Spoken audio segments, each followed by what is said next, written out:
streaming simple scripts.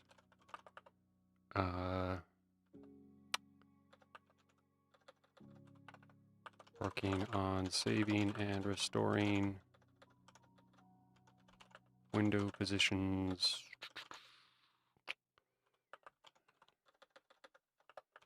Like setting up recording stream. Come hang out and ask questions. And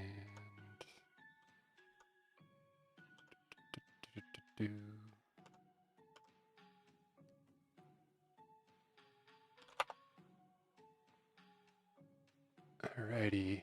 I wonder if I can make the font bigger in the script editor, since I'll be using that quite a bit. Editing, formatting.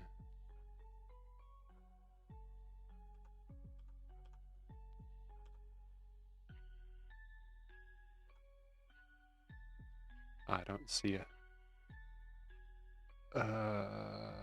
Yeah, I don't see a. Oh, there's a font up here. Base, character shape. Funny that something like making the font bigger might not be an option.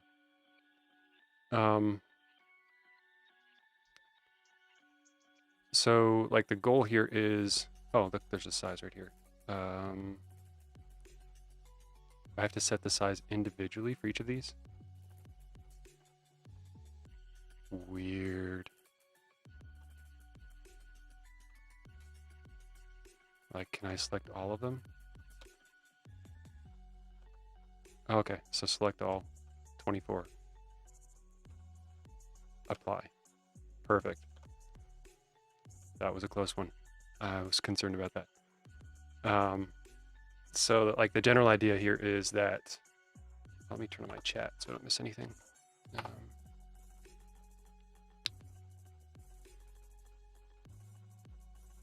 Let me see, testing chat message, just making sure that's showing up. Okay, good enough.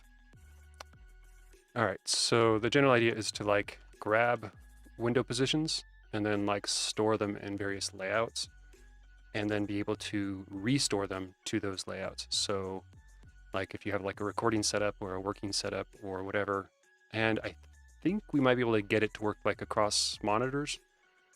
I kind of toyed a couple minutes with this where, so say for example, I take this line, and this is all within system events. Can't get one process monitor, tell process. Do I not have activity monitor open? Let's open that back up.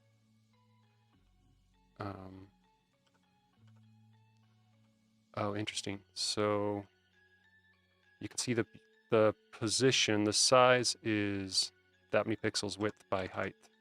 And this is the position. I'm going to move this over to a monitor to the right of this. And you can see that stayed the same, and then that X position shifted way over to the right. But I think on my other monitor, I changed it to a different space. So like I did that, and now it's not. Let's see. I wonder if that's because of front. Interesting. So when it's on a different space, so for example, I did this. It no longer can pick it up. So I'm not going to worry about that for now. I imagine that if you're going to save like a setup, that you would have everything like on visible spaces. So we'll kind of work on that assumption.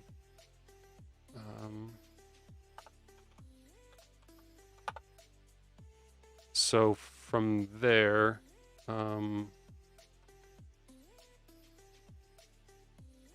that's getting activity monitor and getting the size and position of the activity monitors window, which is like a little snippet that I'll hang on to.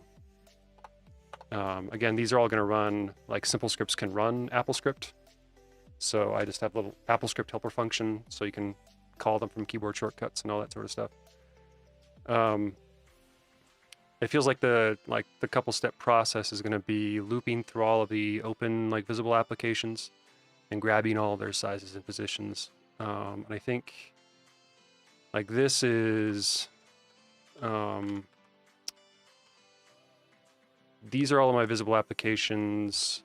So this is on another monitor. These are all on other monitors, and these are on different spaces. But they're still considered visible. Interesting. I'll have to that might be an issue because I wasn't able to get the get the size. Or no, sorry, set position. Set all windows. Yeah, this is I always forget how to loop through stuff in AppleScript. I think they use some sort of syntax. AppleScript loop.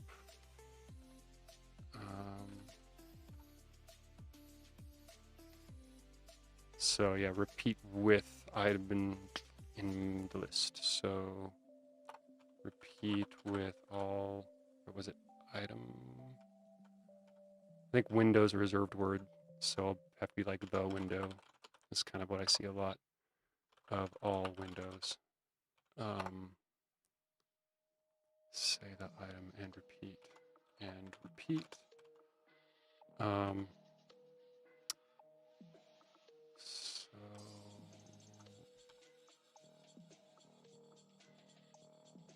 and that should be valid. Expected from but found of.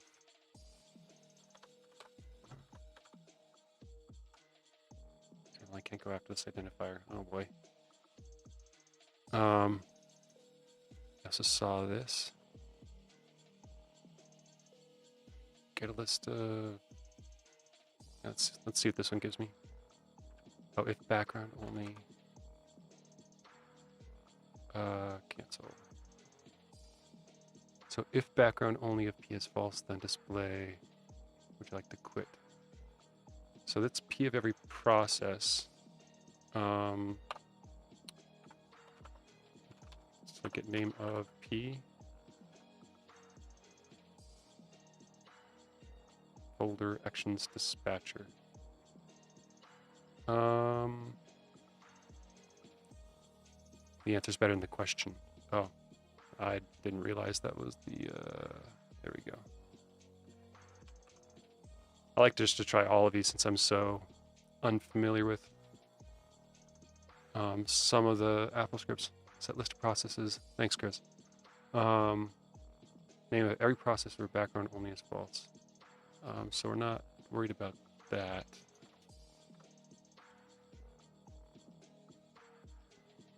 Wow, that was...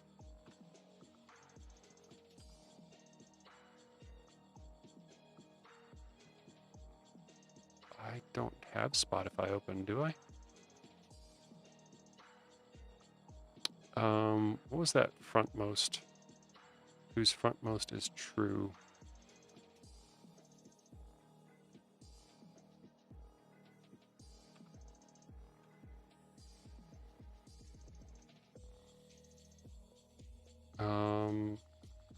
No, I guess that only launched this one.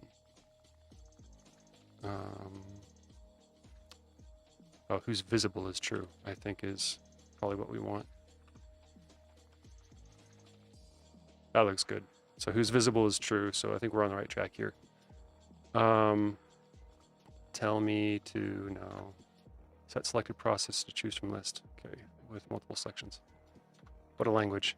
All right, so that's the list of processes. And we don't want to kill all. And then we want to loop through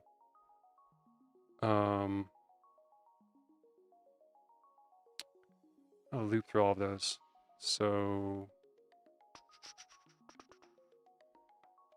they did repeat with process name and selected processes. And that stays in scope.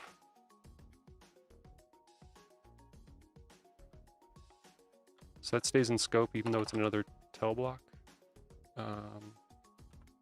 List of processes. We don't want to do that. Get name of. Does that work? Okay. So item 12. Yeah, if I don't do this, whoops. This is a weird editor, but whatever. Okay. So get process name, size, position of process name.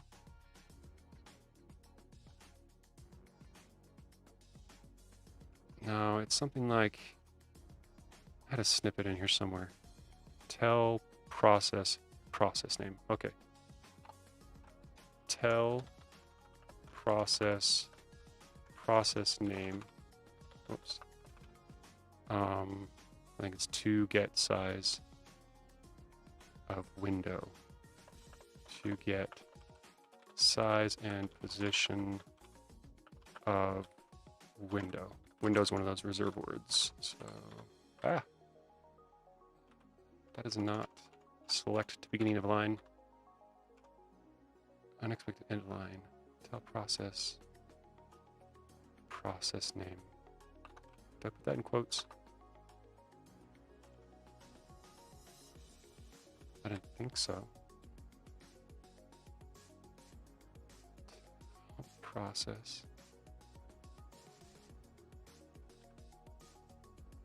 Should be able to like copy paste this and say process name.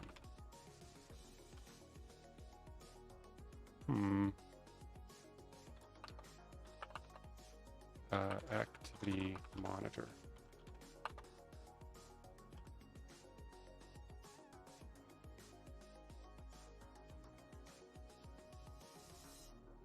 Can I not do a tell inside of a repeat? Is that what it's doing?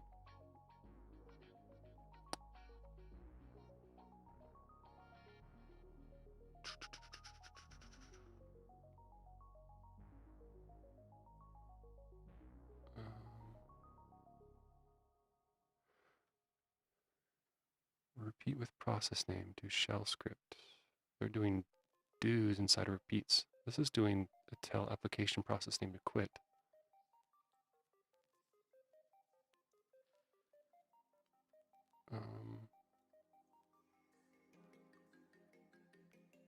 Get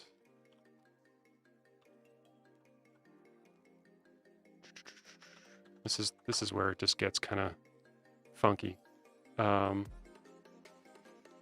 Because we definitely want, oh, maybe it's because we're not inside of system events. That's where my keyboard shortcuts. I'm so used to my VS Code shortcuts. I need to fix some of these. Okay, so that worked. So I guess we can't tell a process unless we're inside of system events here. Can't get size of window. And that's because I think activity monitor is on a space that's not in front. So I think we've already run into that. Because if, can I comment this out? No, I think it's hashes. I don't know how to comment a AppleScript. Is it a dash? Might be a dash. Yeah, double dash. I think it's that and that. Yeah, okay.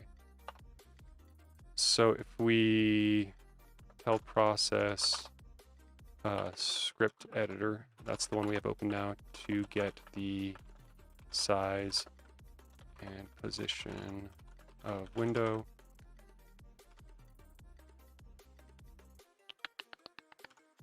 That's not right.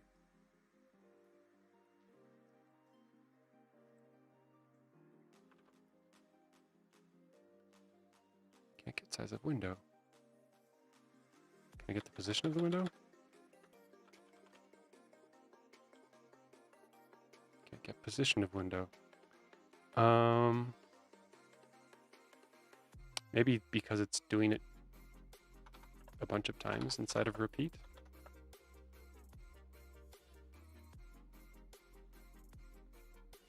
All right, what is going on here?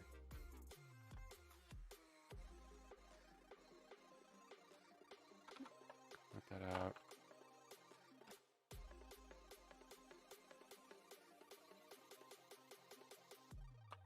Script editor. Can't get size of window.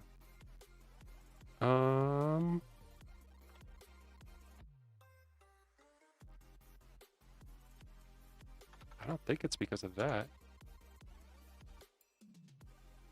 Like, this was working code.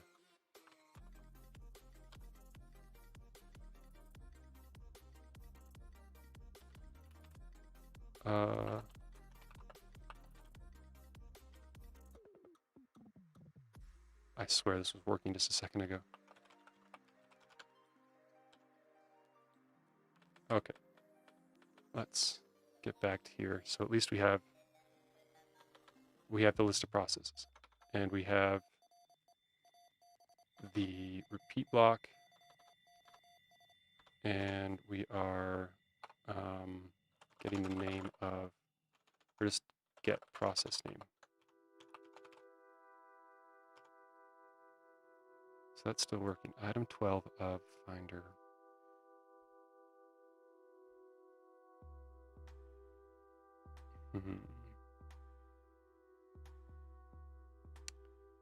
Do we need this surrounding thing? I don't think we do. And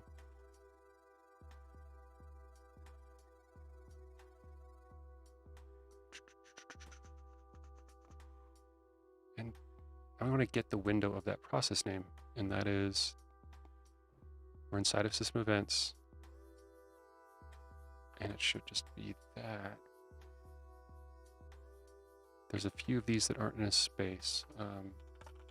AppleScript detect if window is in spaces.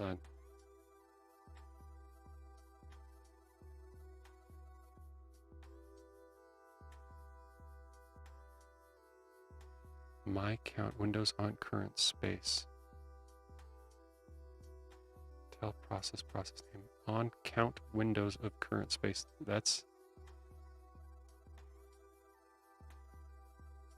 There's an actual like event called count windows of current space. I'm gonna cut this out, paste that there.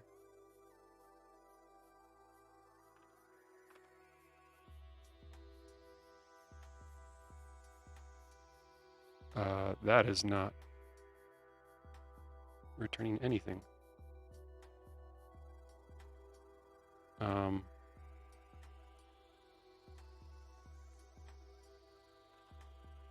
I guess that's just setting up a function that this is calling if my. That's fun. Script editor. Script editor. Oops.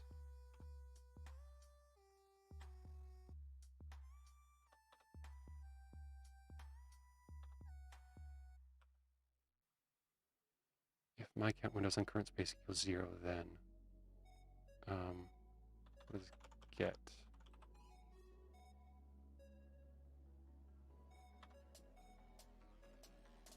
One.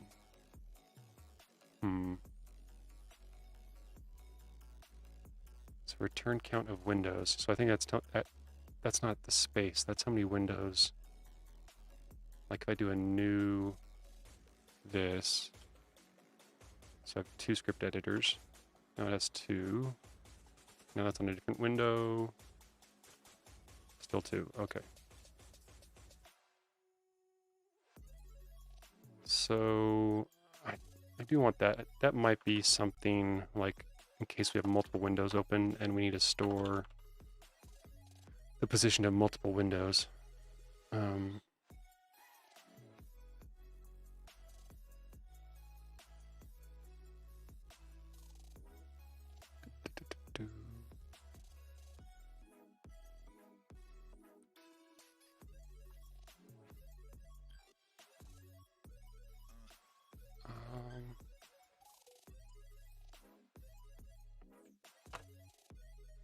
It's interesting. If anyone in chat has ever worked with AppleScript before and knows anything about like checking to see if a window is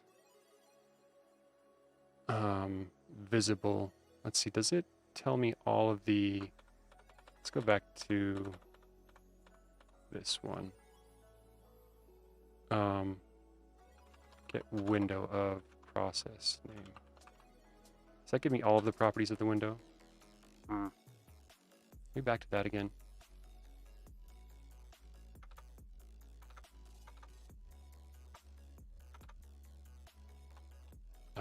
Get window of script editor.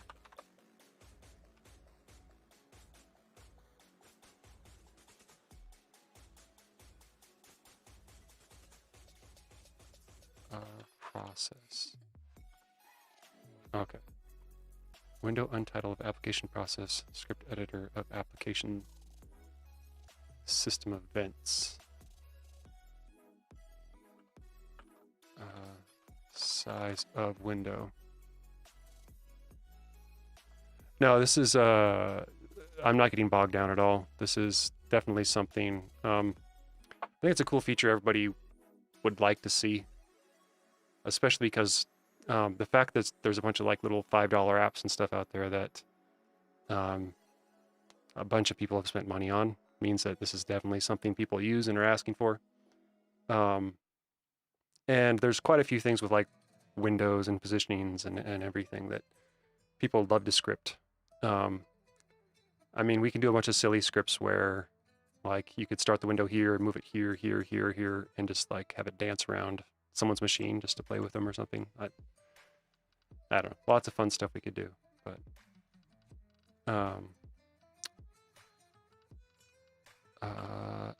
AppleScript get list of properties.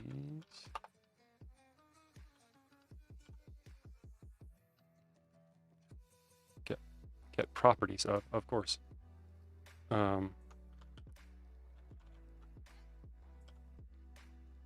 Okay, so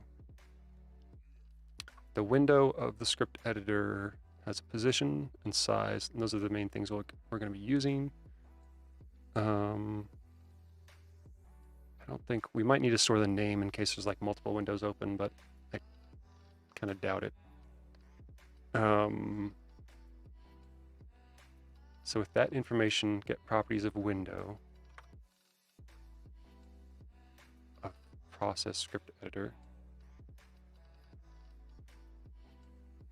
Yeah, so retrieving AppleScript variables, they'll come back as a string, which we'll have to parse into JavaScript. So yes, like with a lot of, when you run any sort of command line tool, there's the idea of text in, text out, or the standard in, standard out. And the way you pass data between them is just parsing the strings and formatting it to whatever application you're using to run that tool. So there's some very unfriendly scripts out there that give you very random strings of text which are very hard to parse, and this isn't actually too bad. Like this is, you can find the curly braces, and like this would be removing the outer curly braces, and then I think we could, well, you couldn't JSON stringify this. We'd have to like split on the colons. Let's see, because we can't have empty spaces in JavaScript. Well, I guess if we converted that to a string and used, yeah, we'll get there. We'll get there. Okay, Okay, so this works. Yeah, so imagine like you have this is a string, and it's up to us to format that. And maybe like if I write enough AppleScript into simple scripts, there might be some utilities. I don't expect a lot of people to write their own AppleScript. I do expect to provide utilities for people to use. So we'll see if there's like a common format or common return type that would be parsed out. Get window of process name. Oops. Whoops. We need a repeat.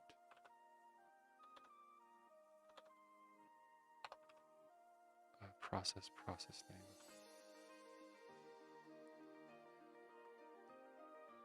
Okay, so that didn't. Let's see. Repeat with process name and list of processes.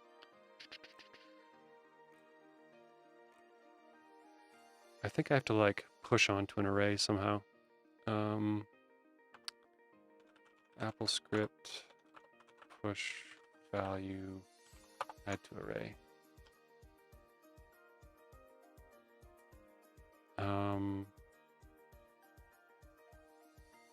Repeat with. I'll make this bigger.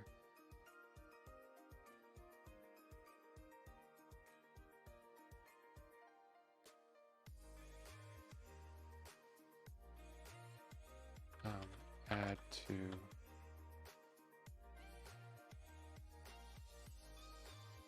list contains, set end of the list to gen.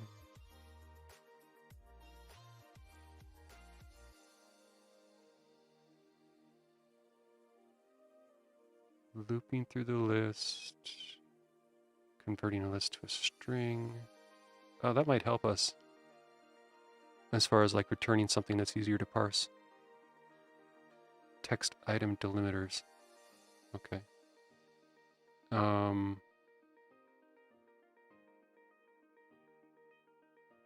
Interesting. Yeah, that definitely might be helpful. I didn't know about that there's just a set delimiter too. I've heard weird things about the JavaScript version. You know what? Let's try it. We're in the middle of... We haven't gotten very far. I think I could change this to JavaScript. And where's like the application, current application? There's like a JavaScript cookbook.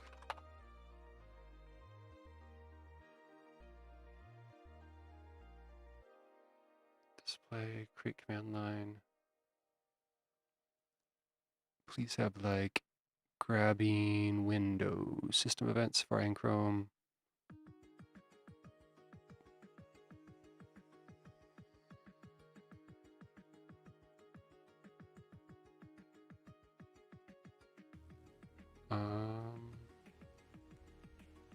Probably system events. I have some helpers for that.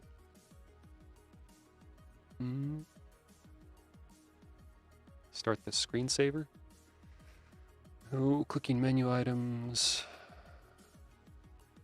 Oh, there's processes. Interesting. Let's try that. So if this is system events, and now my font's tiny again. Font goes in preferences. Language, JavaScript, select all, and select all. Double click, size 24, apply. Oh yeah, I'm a script editor master now. Is it, they have a console log equivalent? I do. Console log SE processes. Can't get object.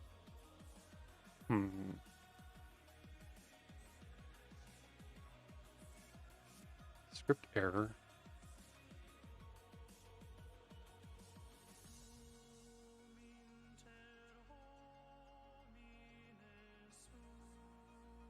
System events. Where's the processes line? I don't have. This is what I tried.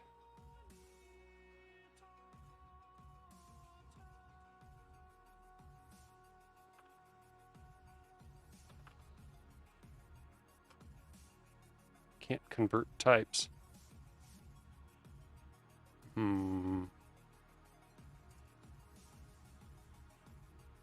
I've heard a bunch of weird things about the JavaScript version of this, which obviously seem to be true. I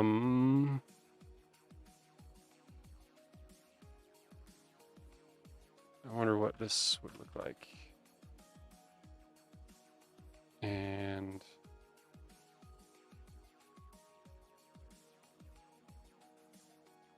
yeah, one of the issues, like if you don't have a ton of experience with AppleScript, is that AppleScript can script a lot of like the built-in OS X applications, like messages in iTunes and all of those, fairly easily. But then every other application on your machine doesn't have. You can't automate with AppleScript.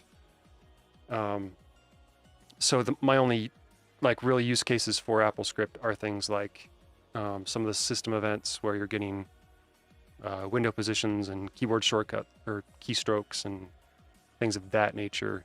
I'm not worrying about iTunes and messages, at least not yet. I'm not really interested in automating those too much. And I don't want to. My idea of automation is not go to the dock, find menu item, like the first menu item, and click hide. Like that's what that looks like. You know what? I think I'm going to go back to AppleScript, since those errors were not helpful and we were doing fine before. We just need to know how to add to a list, set. Converting a list to a string, counting the items in a list.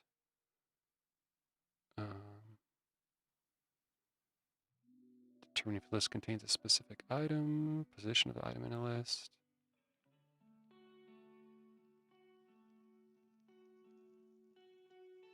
Wait, click open in script editor.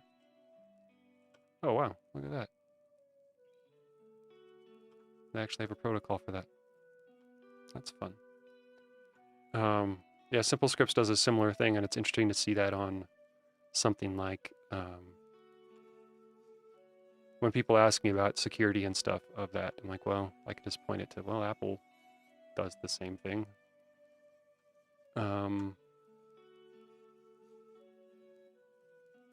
That's not what we want, though.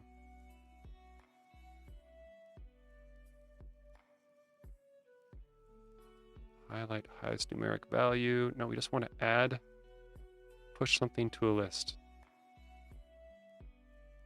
How hard can this be? Inserting items into a list. All right.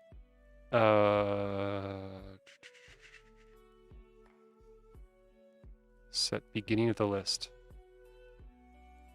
Is that adding an item to the beginning? Set the list to reverse of the list. Set end of the list. Set the list to reverse. Set beginning of the list. Wow, that's wacky.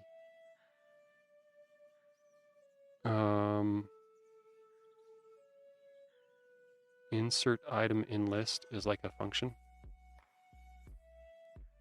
Is that just like a function they wrote? Oh, so they're actually asking me to use this function, which isn't included, as a function later on in the examples, because there's like, alrighty. So as much as I like that function, all I need is, if I could remember what I was doing before I Googled this. I was looping through the processes, getting the window, and of the process, and then each time I get the window, I want to push that onto a list. So set the list. Can I create an empty list? Set list of sizes to, is it equals? No, it's just to this. Okay, this should be valid. Good.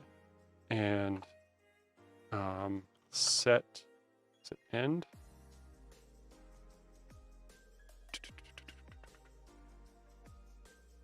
No, it was this big block here that I was looking at. Set end of the list to the item.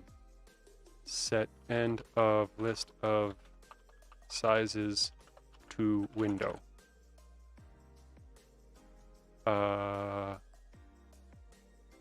I may need to name that. Get list of sizes. Window.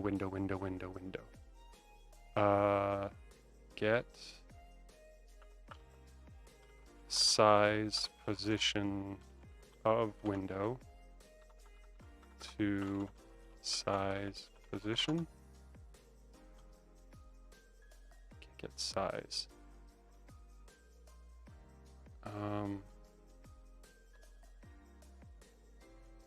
Let's try properties. Set P's to properties. 2 P's. Nothing. Oh, whoops. Oh, interesting. I guess we'll have to filter out some of these if they don't have.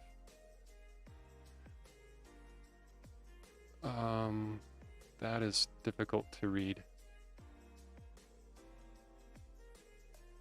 So the first one's maybe to position of.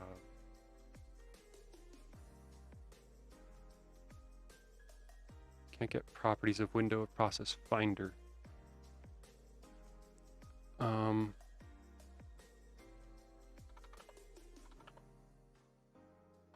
Get name of process name. I think process name is just that.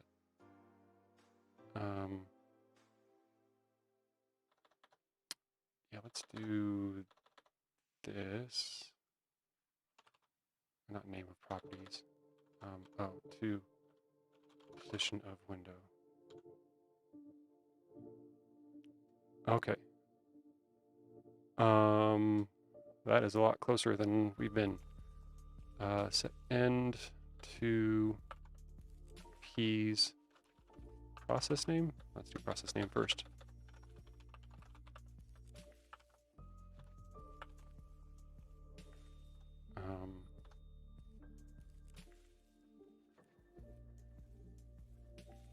Yikes. Is that?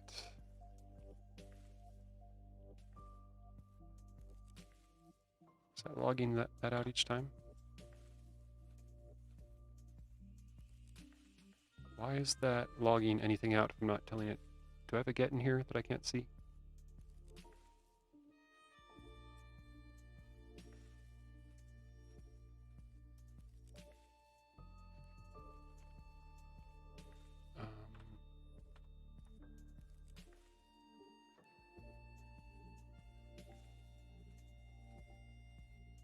Process name. Okay, what does this look like?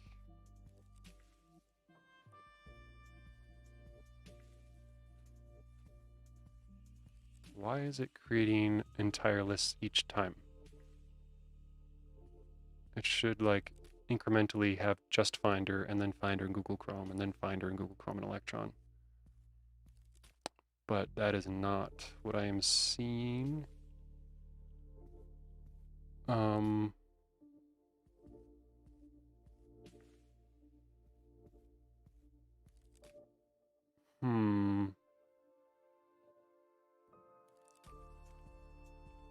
wonder if that's because that's inside of application.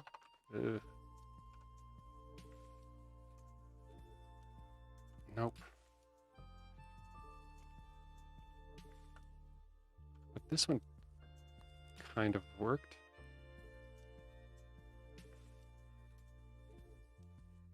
Like, here's all the window positions.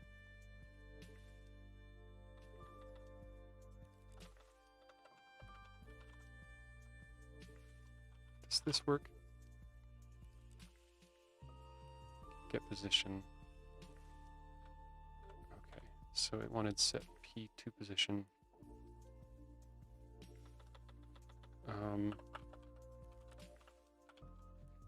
Maybe it'll allow me to do that. Okay, this feels close. I really gotta get that process name in there though, or else I won't know what those values are referring to.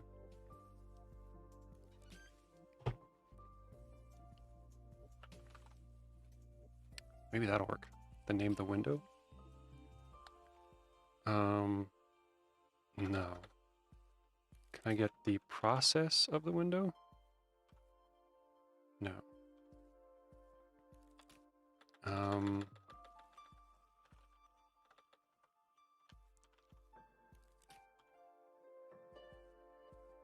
So there's a title and no, the windows don't have, we need the process name. We can't get the name off the window. Can I add a property to an object? Apple script. Add property to object.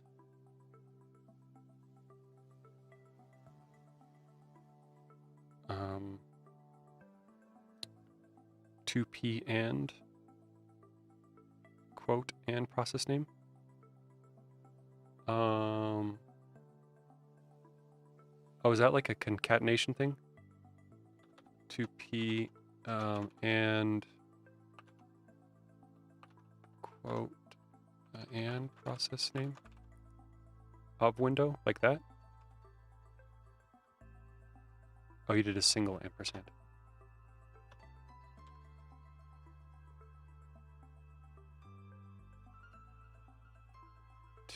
And oh, maybe you're talking about right here. That's probably what you're talking about. Yeah. I gotcha. Thanks. 2p ampersand. I guess that's a delimiter and process name.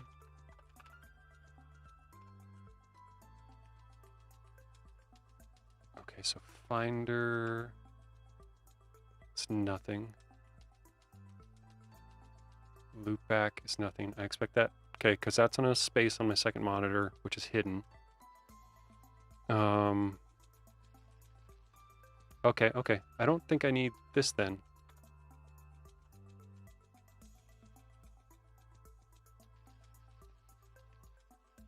So, yikes.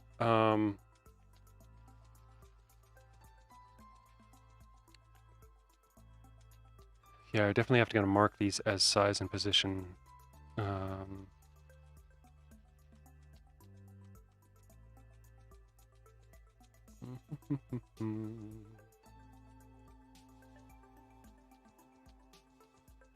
I think we can do S to size.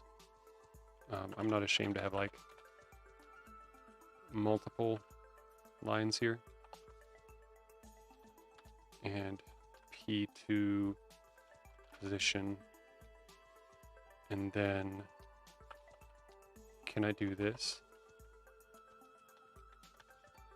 Whoops, process name.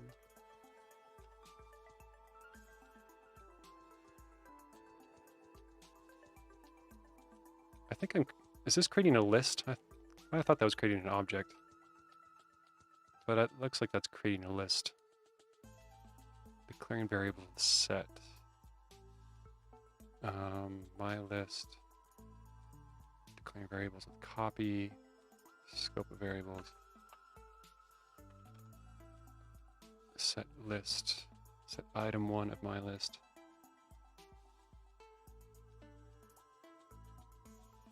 Could I do that? Like set my data to this, and like set s of my data to s, and then push my data.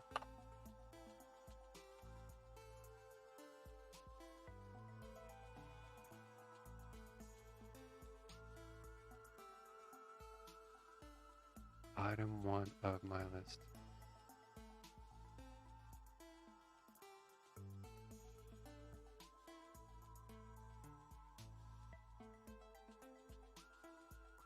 Pattern assignments. Okay. Set x to this, this, and this. Okay.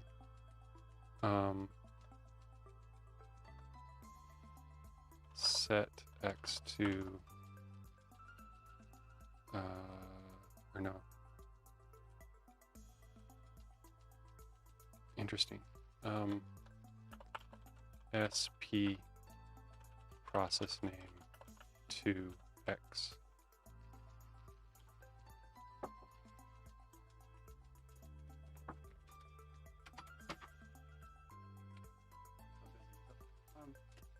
So, Scoot said that Mom was going to pick me up, so could you tell her that I'm home?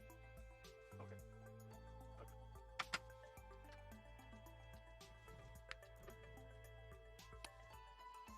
All right, son just knocked on the door. Variable x is not defined. Set x to this. Yeah.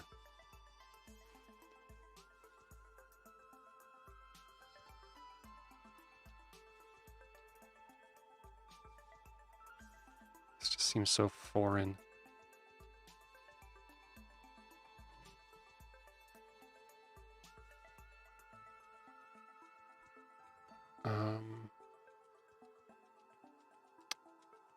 Hello. Set alpha to... Interesting. Okay.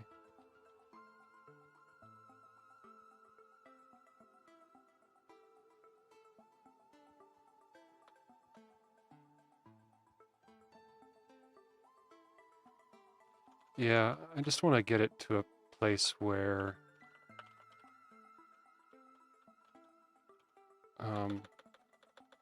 size, is that going to work like this?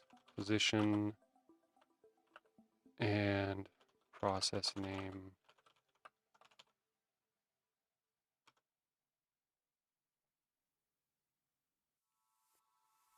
Yeah, that process name I think is throwing me off here because it's like a pointer to the item in the list and not the actual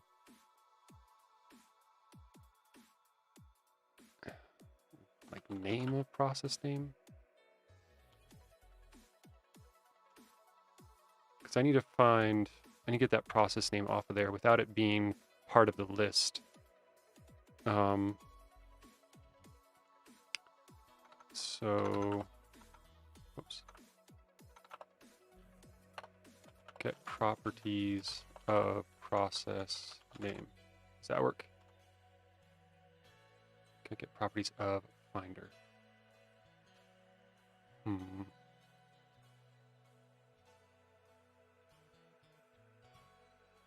We have like a example of that.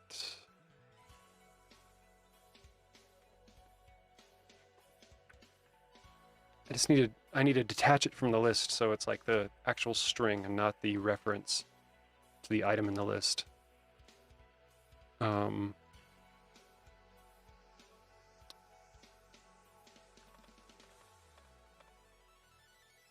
Because this is, whoops, not this one.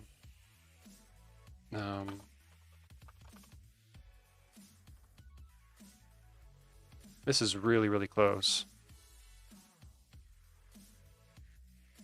But it's just this process name right here referring to this one. I need to get the item one of list.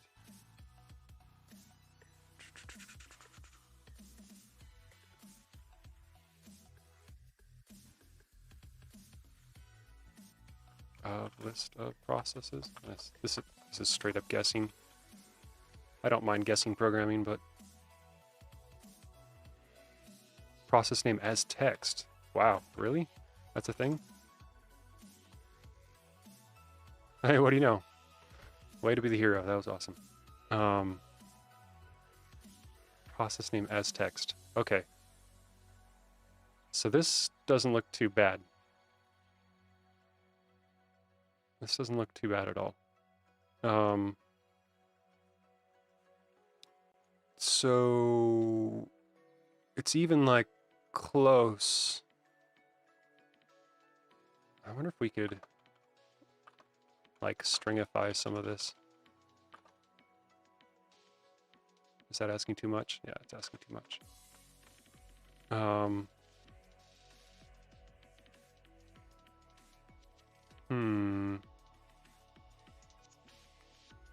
Because this is almost an array. And then they are objects separated by commas.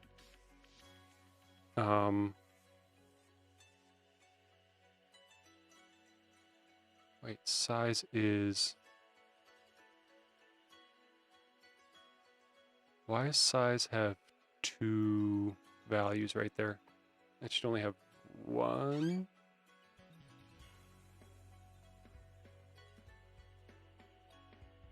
Are there multiple... Let's see, this size only has 1. This size only has 1. Oh, so this is Google Chrome, and I have 2 Google Chrome windows open. Okay. So that's why I would get 2 sizes. Pretzels off screen. Let's see. Activity monitor. This one looks solid.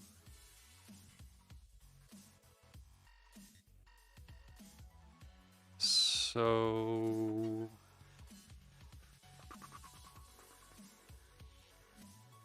I think we can work with this. Like this just turns into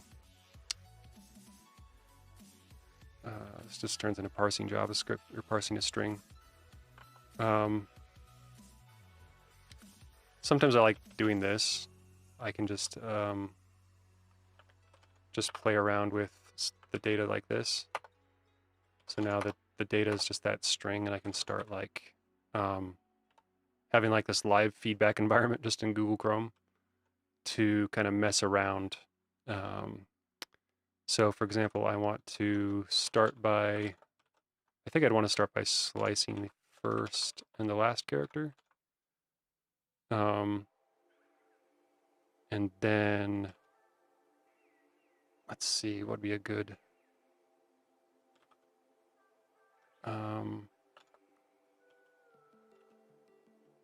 so,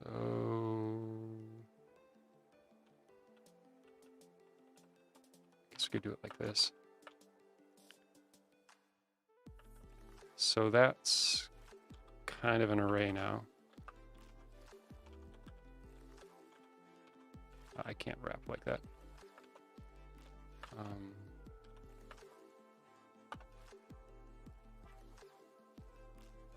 Oh, it's not stringify. I want to parse it. unexpected token S. All right, so what was this? Where are we at here?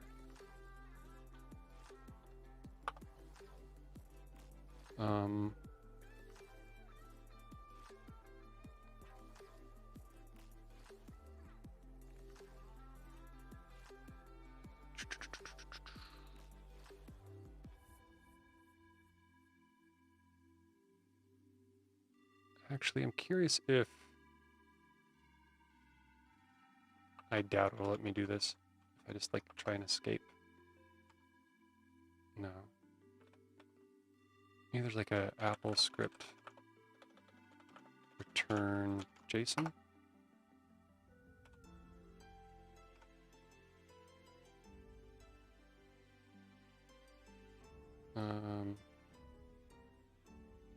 Yeah, that doesn't look promising.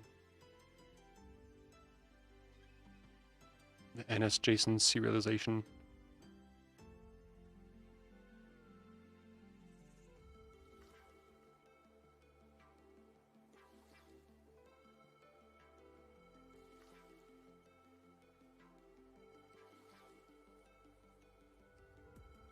Yep, that's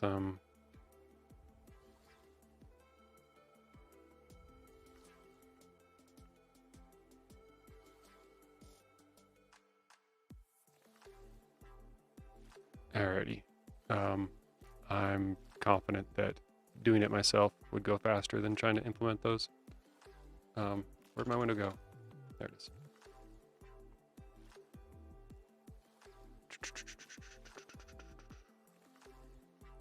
Okay, so if we...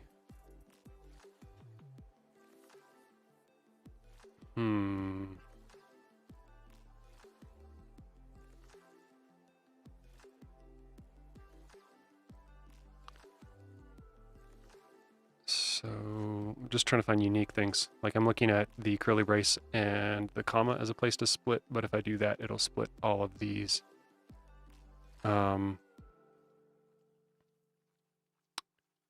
So, interesting. I can kind of split on double quote curly brace comma.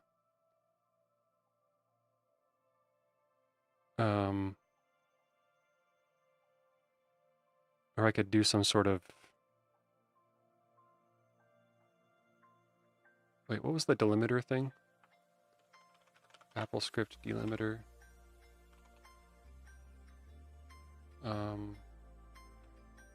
Look at these articles. Delimiter.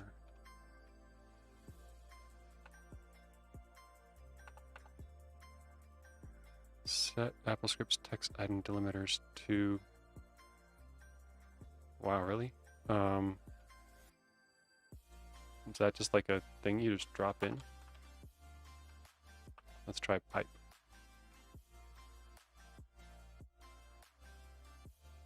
Nope. It was a long shot. Split text. On split text. Oh, so...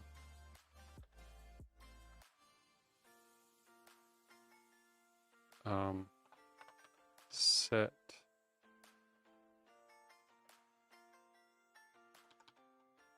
list of sizes delimiters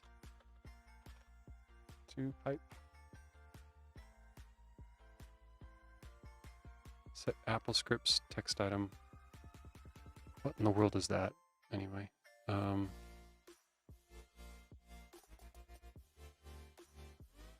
Set the text to every text item of the text.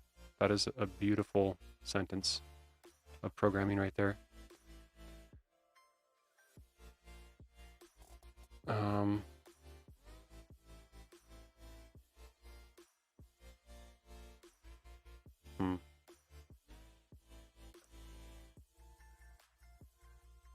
wonder if there's any like AppleScript experts out there. There's probably the people who wrote these docs. I wonder if they know what they're doing. Delimiter.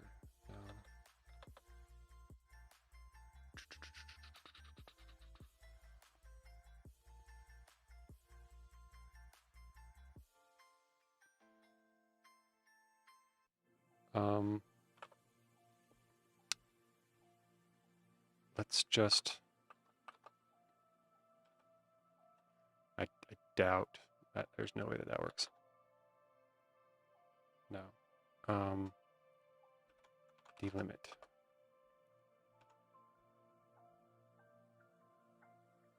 Sure. I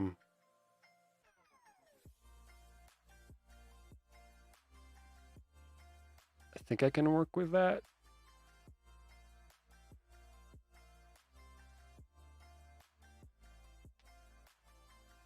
How else would you split that? Split it on the process name?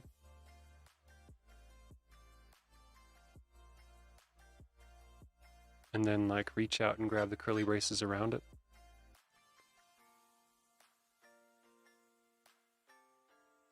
Yeah, let's try something of that nature. So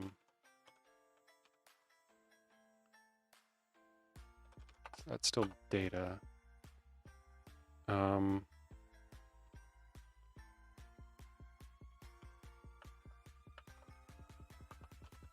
Process name. It's going to give me an array.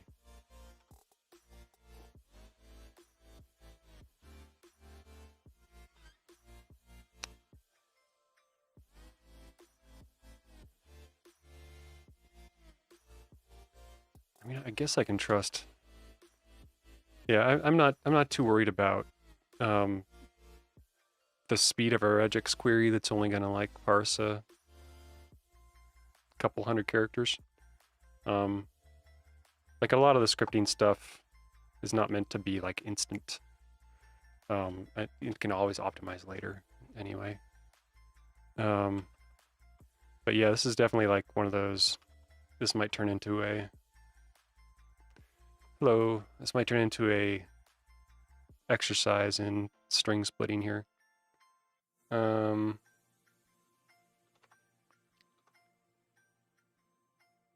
Yeah.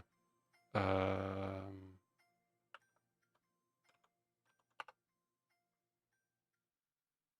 whoops.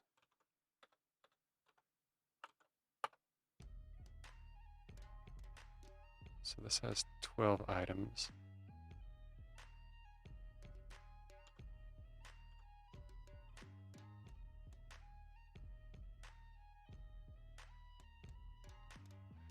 That's not terrible.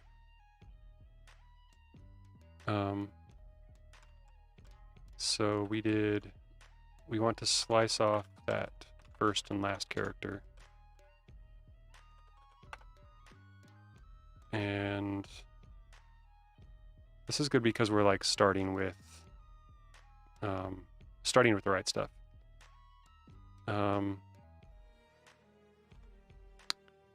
And now all of our items we can map over. This will get kind of wordy here. Actually, let me save this as like a, let's save this as D for now. And then we're gonna map these by pulling out, we have to split on these as well. I think we can split on these commas. Let's see what that gives us. Item split on the commas.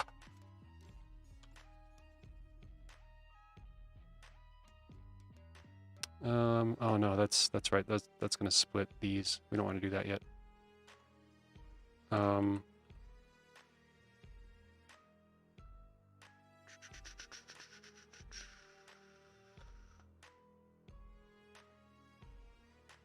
It's one of those things where we can like almost do character counting, like the index of size and then +2 equals the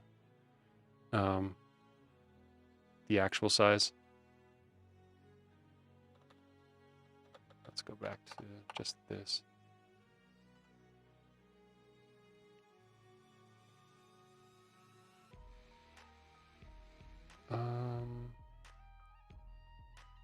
Okay, we might be able to split on the colons as the keys and the values. And remove all of the curly braces. Oh, no, because these have multiple.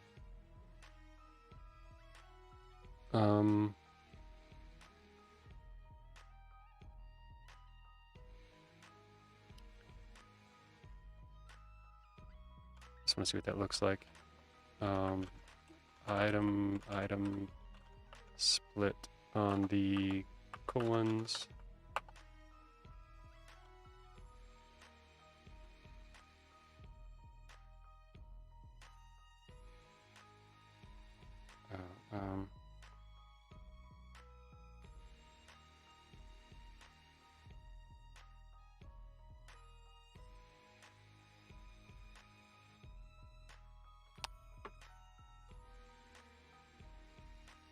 So that's pretty close. So split on the colons, and then this second item.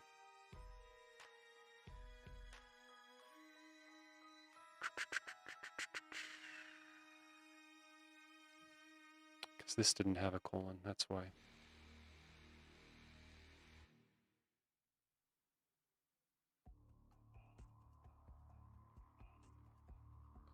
I'm going to filter out items that don't have at least 3 colons, something like that. That kind of makes sense to me. Because we were... because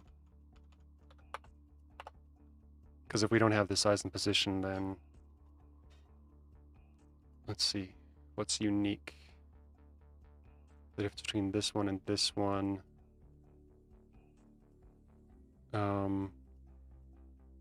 If they don't contain numbers, we can filter them out. I think that works.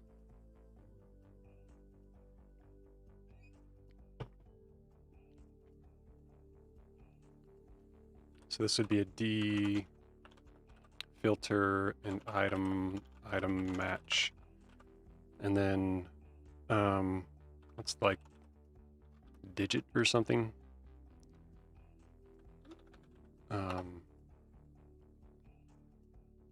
Word digit. If I did that right the first time, I get a cookie. I don't think I did. Oh, I totally get a cookie. Look at me.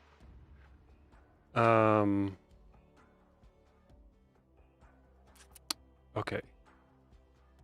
So now we filtered out everyone that doesn't have size or position because they don't have numbers. And I think that logic holds. That's fairly sound as far as what we're working for. Now we want to how do we want to split this?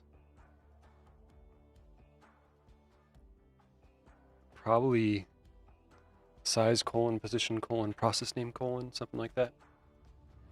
And the characters between the colon and the comma.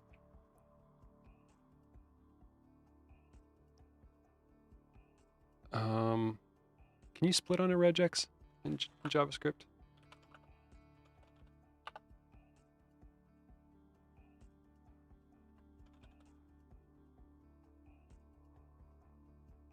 Huh. It's been a while since I've done that.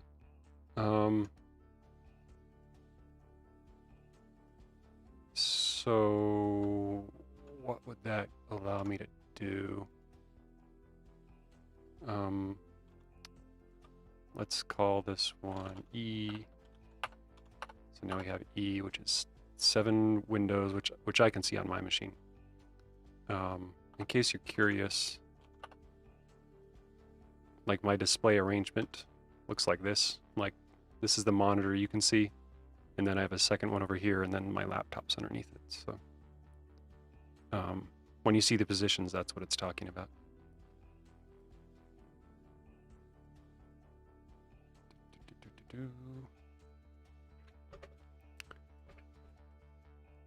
So let's see. Good old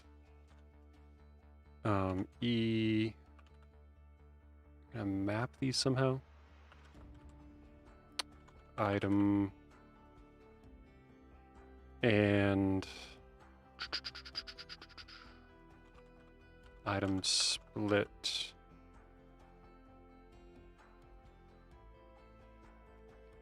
And we want this to be three things, one size, one's, well, we want that to be an object.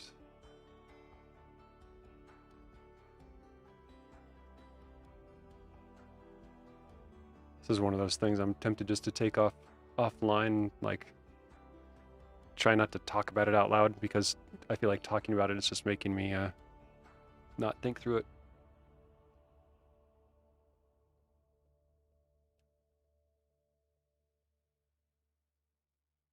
So there's three keys in each object, and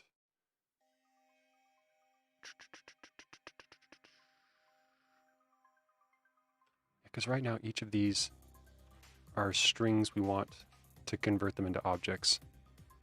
So we could reduce the string into an object.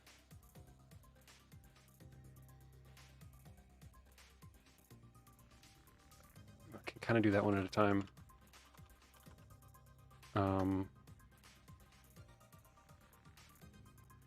Well, no, we don't want to. We want to map and then reduce here into an object. Whoops. This is where it gets a bit unwieldy in the terminal, is when you're trying to like write multi-line code. Item reduce the string. So this is the yeah. Thanks for stopping by. Have an awesome day. Accumulator. This is the current item. Let's call this current. And then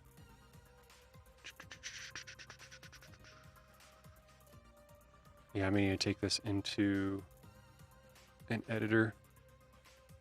Let's do that.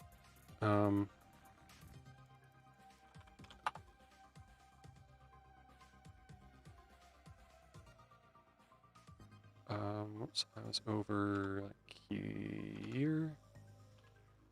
Because I need to grab, I can copy data. Like this is what comes back.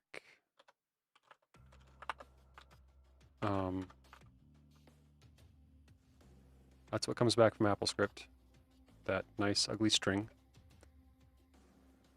And then we did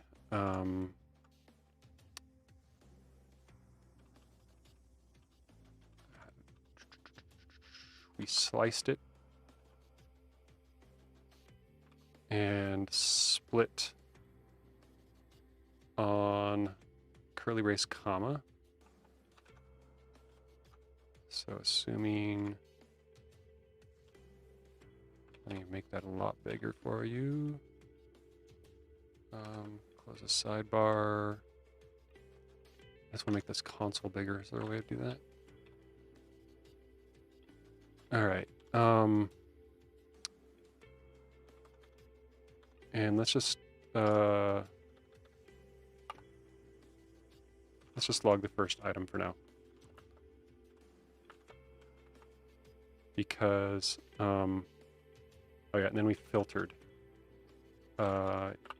defilter item, and it was if the item contained a digit. And then the string we're working with now is, I'll just grab the first one off of E, and let's start this with console clear. All right.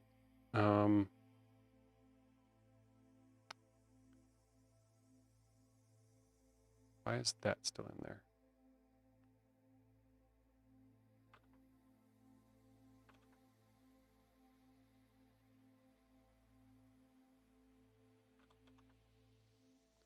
All right, so this is the string we're going to reduce into an object. We'll just call this S for now. We'll give these proper names when we put them in the code base. Don't worry too much about that.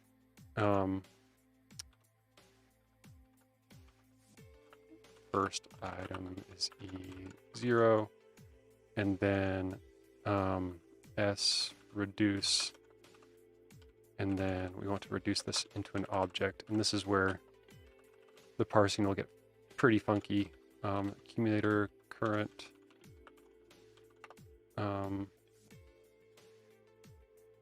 oops, first item reduce, and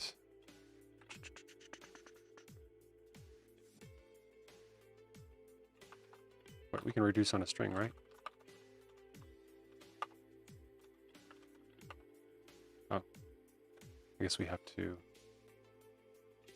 put this into an array.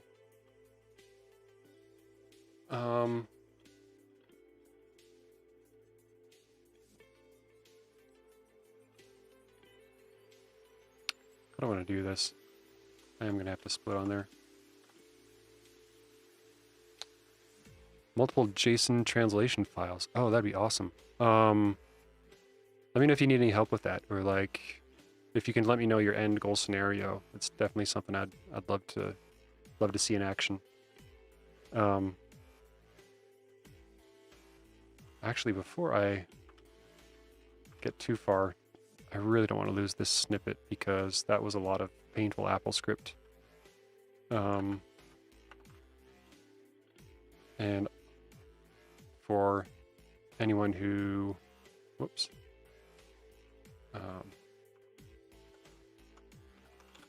just.new, let's create this.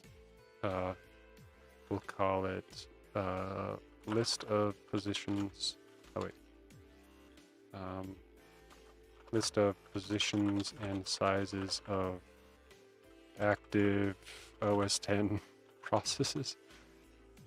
And didn't need those lines. And could probably name those better, but whatever. Position size. I don't know what the Apple script naming convention is.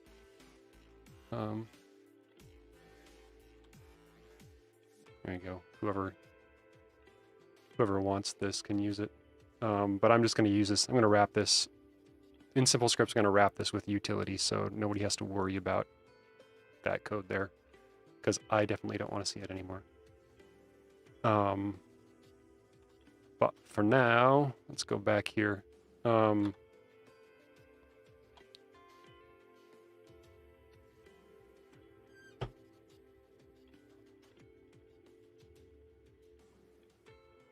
Because we need to split on this somewhere.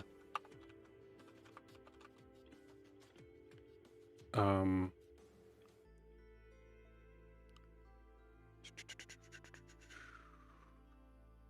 we split on curly brace comma? No, because position has two of them.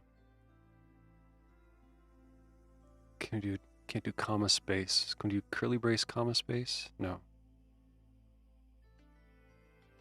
Where are we going to split? Well, we know size, position, and process name. We may have to do that. Like regex, do our best regex mastery impersonations.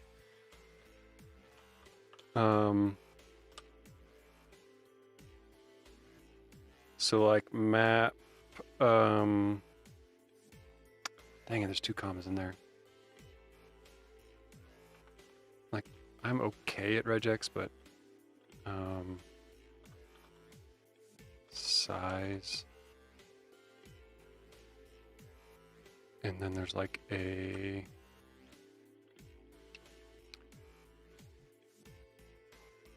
No, I just want the first matching group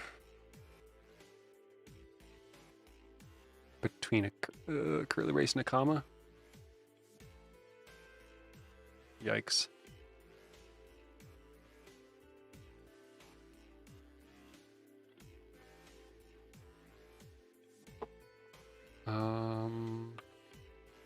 A special character? No. I want to create a script that adds a new translation key to 6 different language JSON files and translation of the value against Google Translate. Oh, interesting.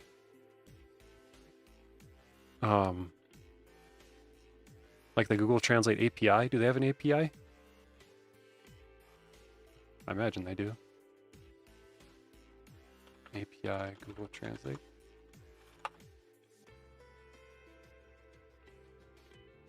Cloud Translation API. Huh, that'd be fun to dig into sometime.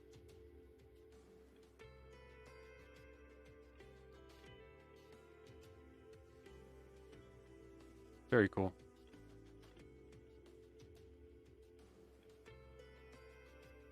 Interesting that, did people actually use this package? Wow, I guess people do use that package. I'd be really worried about. The hardest part of the script, I think, will be drilling down in the JSON file to place new translation keys. Yeah. It seems like a lot of the scripting I'm doing, like even this script right now, is getting data from one source and then parsing it into like something you can use in your script. And you can only imagine, like, with a lot of things that are like webhooks, I guess, would be pretty consistent with JSON. I guess I'm thinking mostly of command line tools. I wonder if there's some, I haven't used many like JSON parsing libraries that might be able to help you like drill down and like XPath style find the key you're looking for and swap them out or however you want to do it. Let's see. So size and then like any character repeated up until a comma.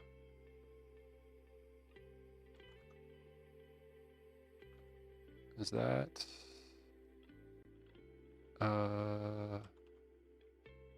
like the greedy version of that?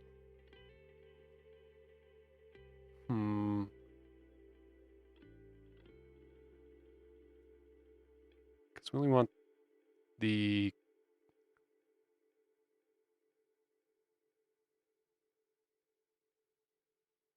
so we only want up until a comma space colon.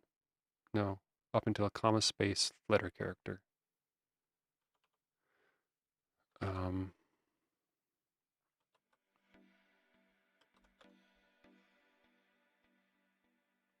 I'm going to bring this into like regexer.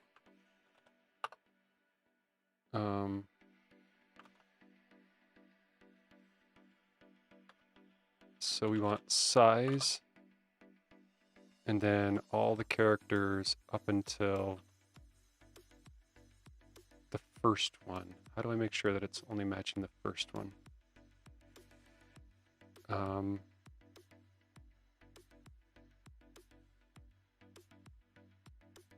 Start into the string.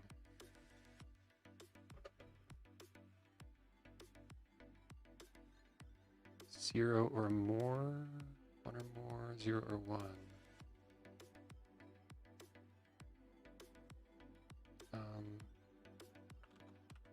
Is that like this?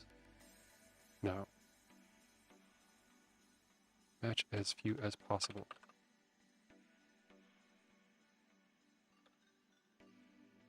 Anyone in chat, like, remember in regex where, like, I only want to match up until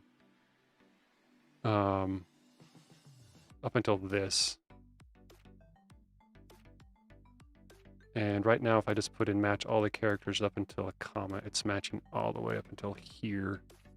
It's matching up to the last comma, but I only want to match until the first comma, and I can't remember the syntax there. It's called like greedy or something, right? Regex match until first comma.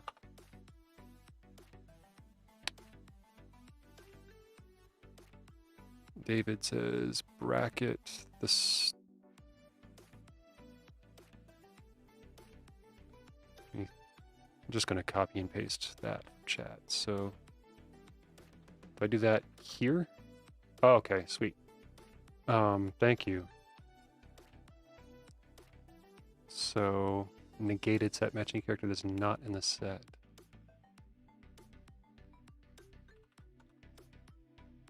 Okay. Okay, so that's any character that is not a comma up until the first comma. And we want until curly brace. I'll have to escape that.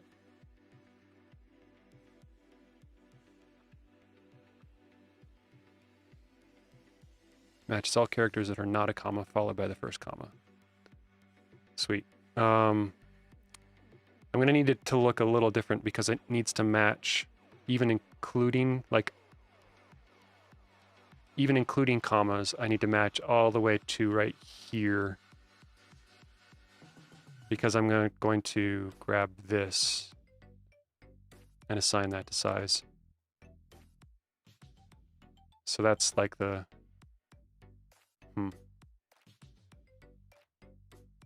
Can I like share this? Save. Oh, I had no idea that that was a thing. If anyone wants to like poke at that. So any character that's not, can I do like a group here?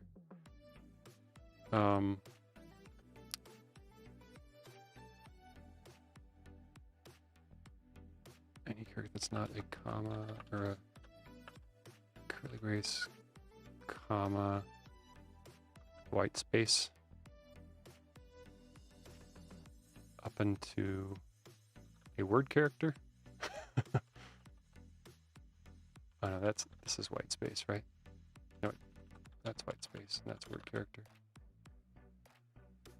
Yeah, well. Whoops. Obviously not my forte.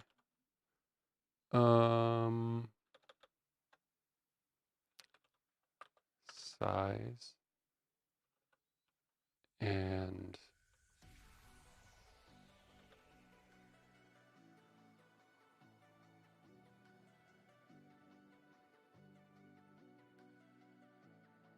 that was David's answer.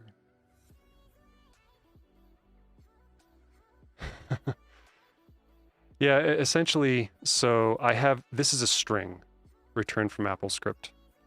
And I have 3 keys I want to pull out, size, position, and process name. And I want to grab the values being this, this, and this. So I'm thinking that if I can use regex to match this, and this, and this, I can just assign those to the keys. This one I'll need to, because it's an array, I'll need to like only grab the first one or something. I need to figure that out as well. It's that scenario where you have 2 Chrome windows open, so it's giving both of the sizes and both of the positions of my Chrome windows. So that's like an extra challenge that I wasn't expecting to run into, but I mean, that's when saving window positions, it's definitely something to account for. So yeah.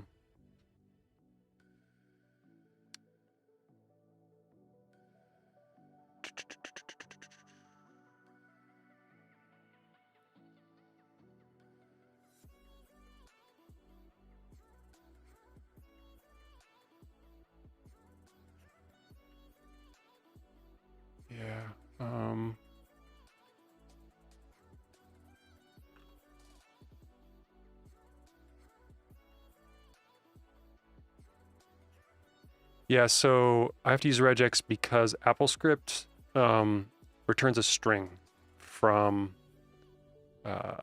whenever you execute AppleScript and bring it back into JavaScript, which we're using Node and JavaScript. But we need AppleScript to like get the windows and their sizes and stuff. So this is a string that it's going to give me back. And I need to, oh, I'm not using this delimit thing anymore. Unless I can figure out in AppleScript how to format these objects a bit better.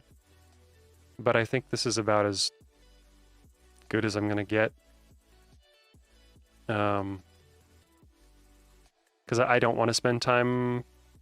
It's one of those, like, figure out how to format things in AppleScript or figure out how to parse things in JavaScript. And I'm choosing parsing in JavaScript because I can't stand AppleScript. I don't know anyone who likes it or even understands it. I'm just trying to wrap these in utilities that people don't ever have to look at. But that puts the burden on me to parse out their output. So, yeah.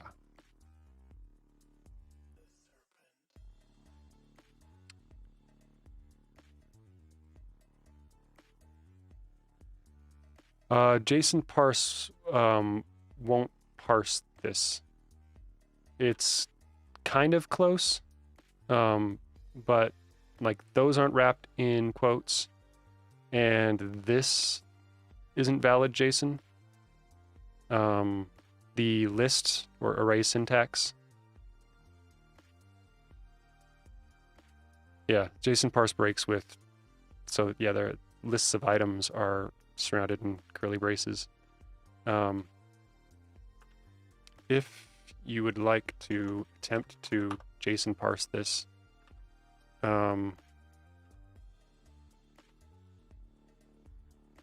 actually I could just JS new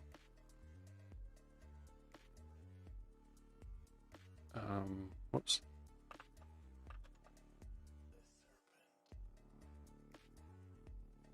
Select all, and this is the data. So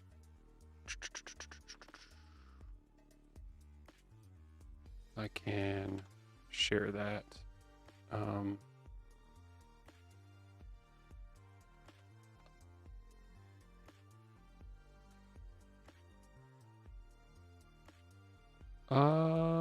We could try that.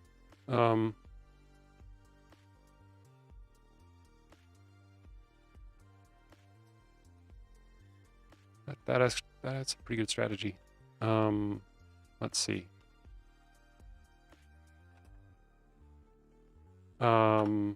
So data replace, I think replace all is available here.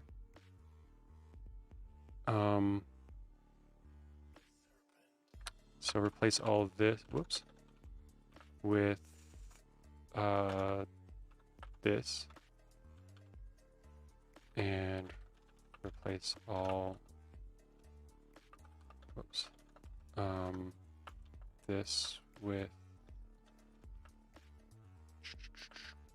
this.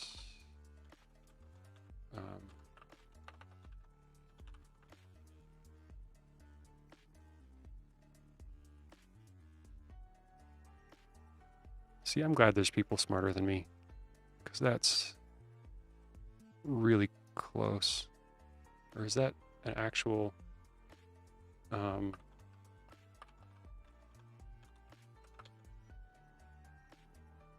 unexpected token S? Yeah, you have to make it ignore the first and last occurrence.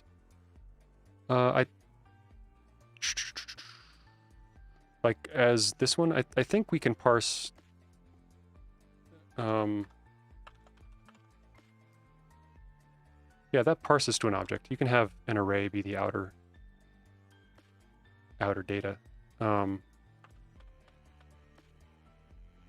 think what we need to do is wrap any words in quotes now. to make this match, which is much easier regex than, like that's what, I think that's what it's failing on, right? It says unexpected token S and it's expecting a string.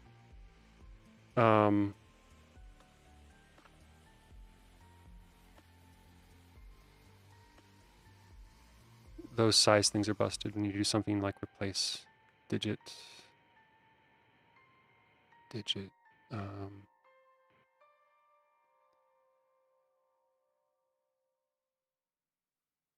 Oh yeah, because sizes have just numbers in them without, yeah, putting like a, that's going to be width and height, and position is going to be X and Y. So we definitely, yeah, now we're getting back into regex territory.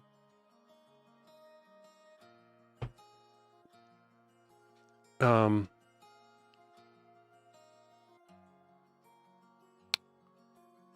curious if, like, I feel often when we get to something like this, like splitting on,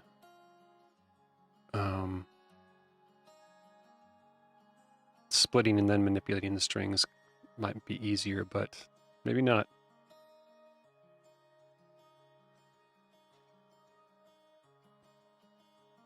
Maybe not here.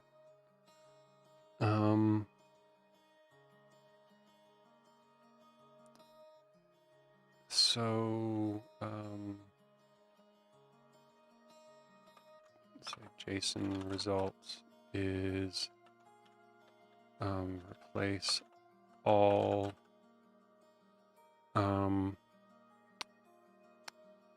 what's a full word again? It's like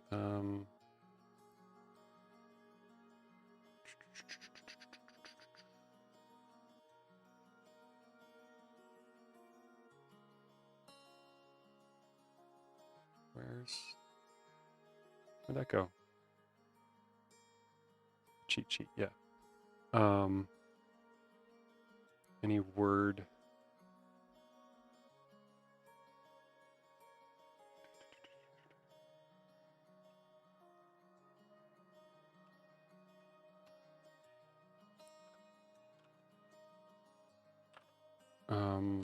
And like,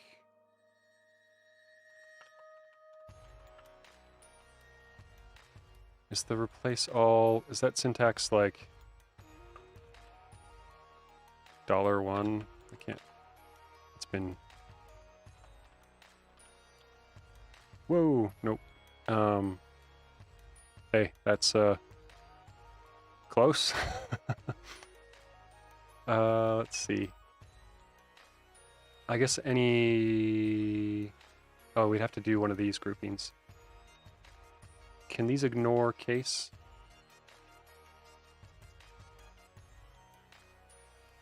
These can ignore case, right? I can do like this A through Z.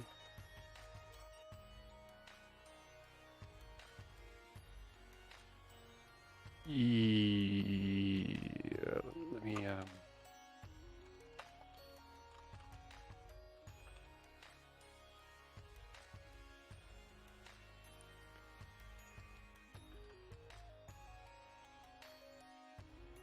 let's see. Jordan says /W like so. Thank you, Jordan. Nice. So this is word plus, which means one or more.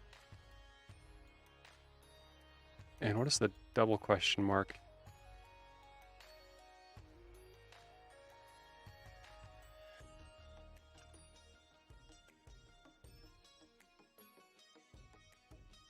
Oh. Okay. That's funny. Well, I honestly thought that was regex. Even though I no, that's not your fault at all. Okay. Oh crap, that's gonna wrap these ones as well. So we have to ignore word characters that follow a quote. Ugh. Or word characters after a... Oh, wow. What I got myself into?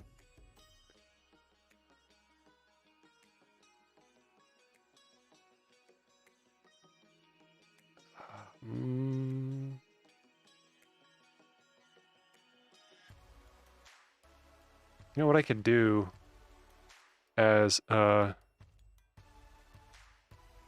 think like before I even do this, I can just strip all of the quotes, right? Like as kind of a hacky solution. Replace all this with nothing. Yeah, now we're... No, wait, that got these as well. All right, Robin says, what does Robin say?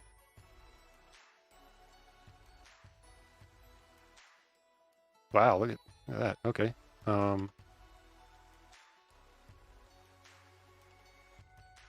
Size object.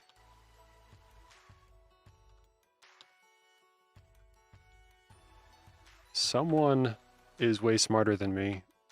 That person's name is Robin. Okay, so let's read through this. This was words, any word character matching up to, like question mark is like a non-capturing. Let's see, I can't remember the match as few as possible. So everyone send Robin cookies to robinmalfay@gmail.com or something. So word characters, as few as possible word characters, and that's the group preceding a semicolon, okay? And globally through our entire string and replacing that with the match surrounded by quotes and the semicolon. Okay, so you strip the semicolon and put it back in.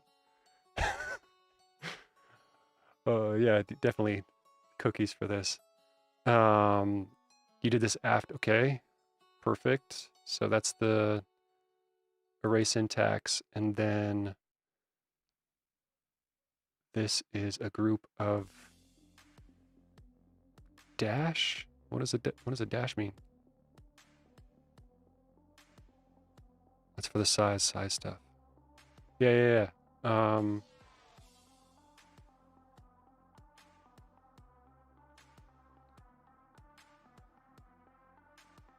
The last two are just for numbers. Okay. So digit, and this is like a matching, one of the matching group ones that I'm not familiar with. The negative numbers. Oh. Thank you. I'd never seen that before. Wow, look at that. Okay. So we're just going to go ahead and immortalize that somehow. I guess it's already saved here and everyone in the chat has it.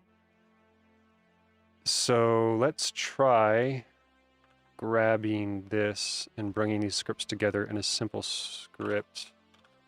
We'll call this window sizes. Sure, window sizes. So there's that, and there's this. And let's see. So we can, let me make this a bit bigger for everyone. Apple script and drop in, whoops, I already copied the quotes. Paste. And I don't need any of these. And I have this delimiter left over that I don't need anymore.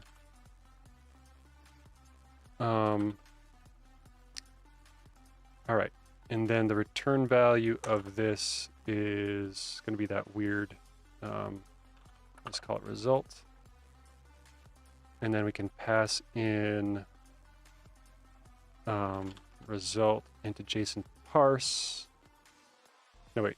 Sorry. This is, so that was data.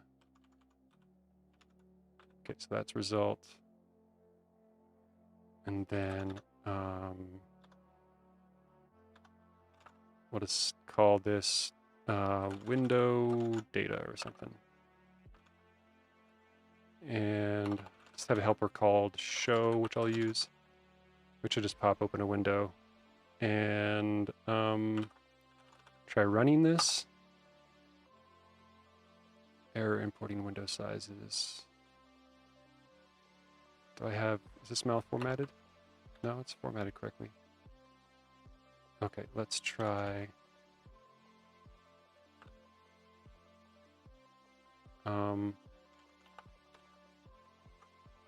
Result.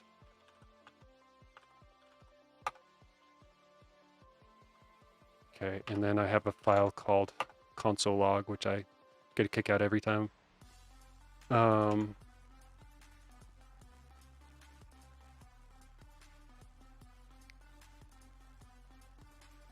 Okay, so that's looking correct.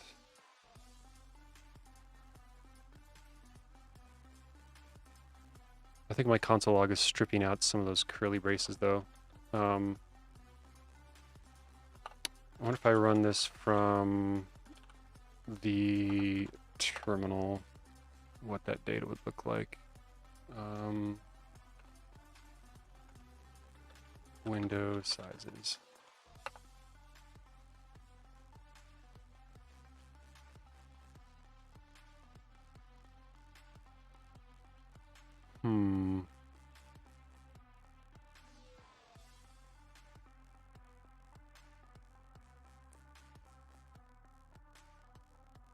Is that really what's going on here?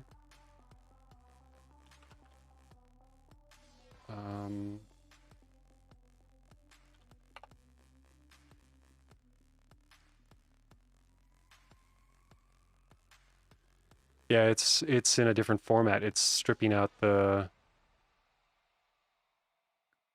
curlies. I expected the result to be the same as the result that came from running it in the script editor. And maybe that was a bad assumption to start from.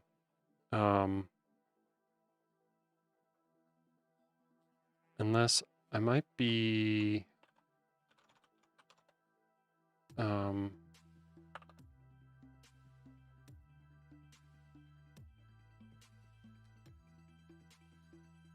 it's just sending console log as it should be. I set up something so that if you console log something while using the app, it would send it to the log file. Just going to uncomment that for now.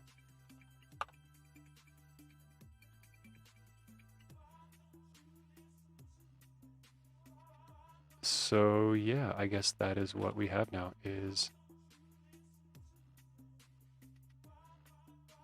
a different format than what we've been working on for the past half an hour or so. Good job, me. Good job.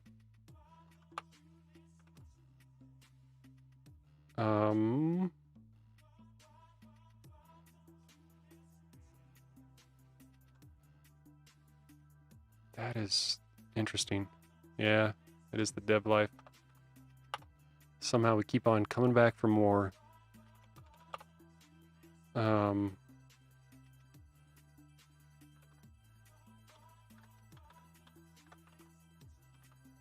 is this really what I have to work with? Because I like this one less than the previous one. I guess it's not too bad.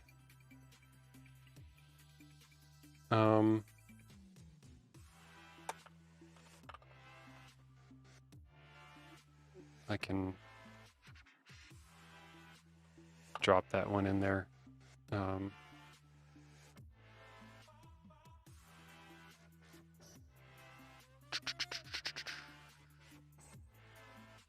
Because we can still do a lot of the same, like we're not doing this at all.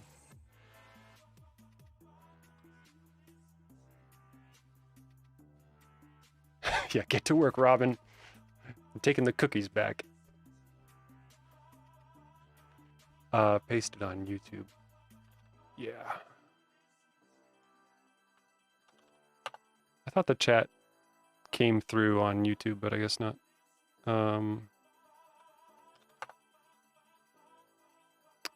Actually, let me see.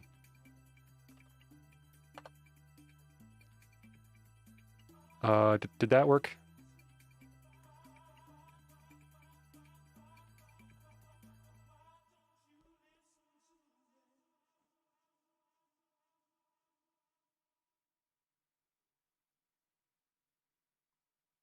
Sweet. Okay, great.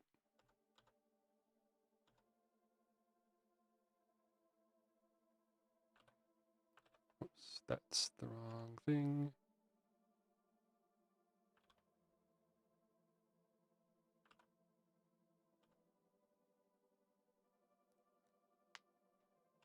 And let's see. So I think we don't have this anymore.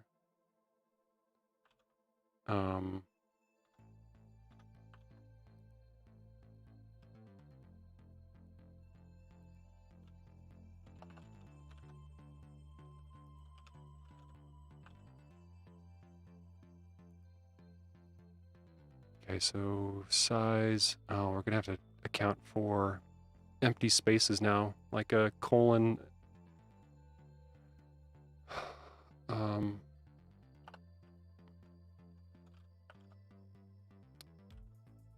So this should be a fairly straightforward one. Replacing this with double quotes.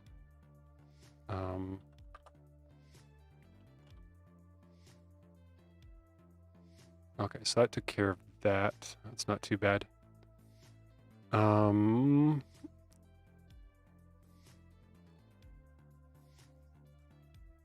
we're gonna have to split at each size.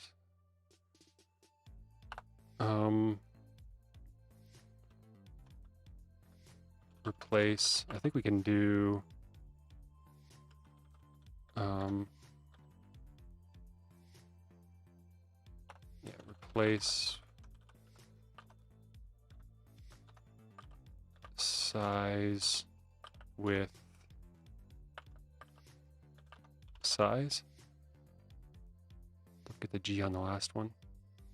Oh, thank you. Well,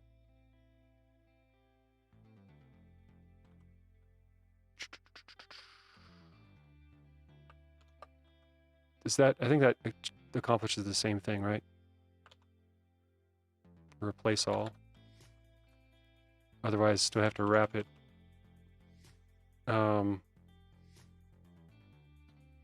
What's the G syntax if I'm just doing a regular replace without regex?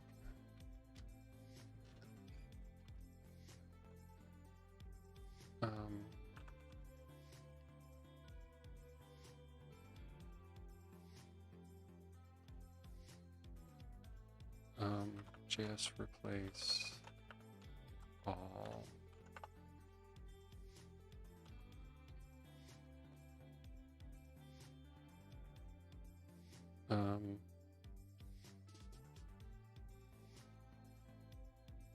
I guess I just have to create a regex.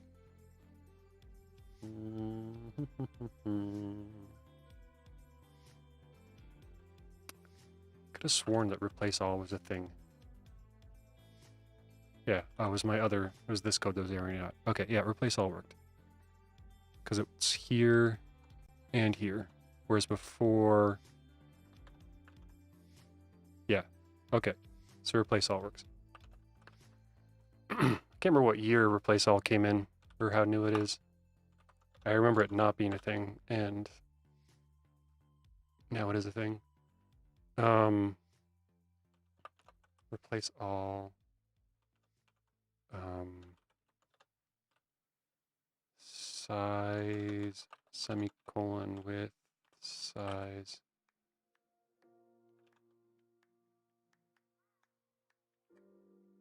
No, it was this.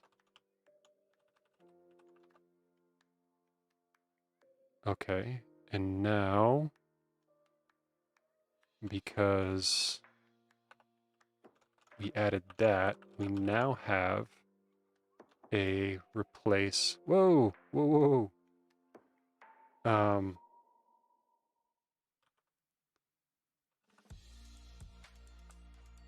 Actually, we might be able to do this, which gets us really close. Then we can like slice off the beginning.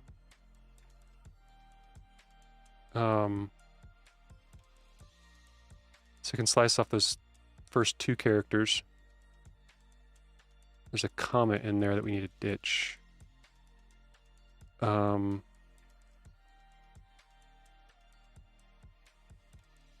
Actually, maybe we can do that one first. If we do like...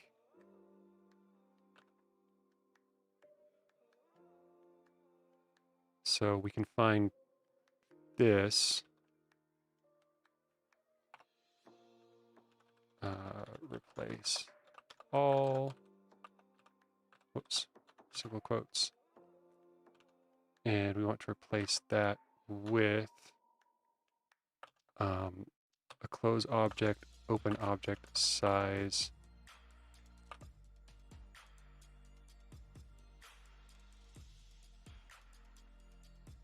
Okay. And then we want to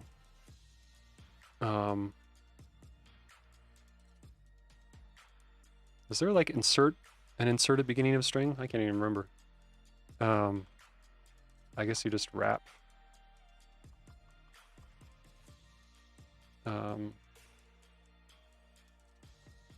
Like I always think in template strings, so I would just wrap this. We'll just do console log. Here we'll use single quotes. Plus a,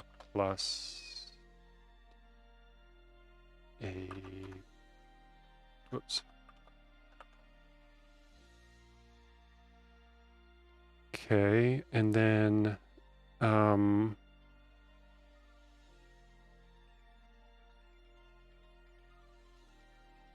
so it didn't do finder.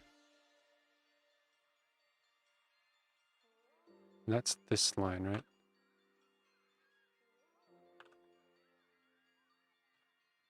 So ignore case. I thought I ignored case.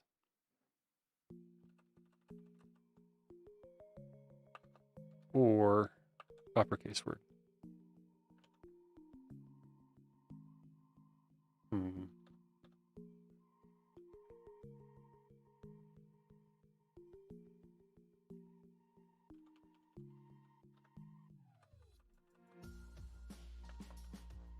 A through Z, A through Z.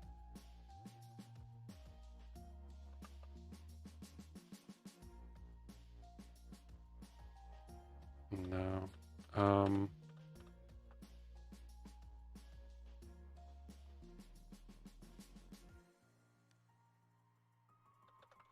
So that's the same thing as, no, it's not. I thought that might be the same as word character.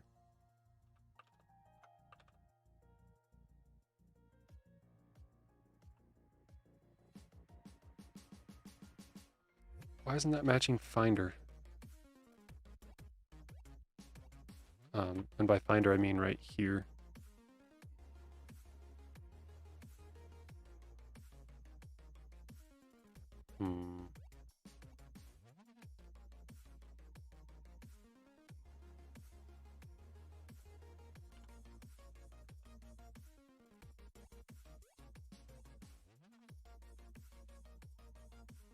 Yeah, it's not matching any of the, like there's process name and then the value, process name, value, and it's not matching any of those values.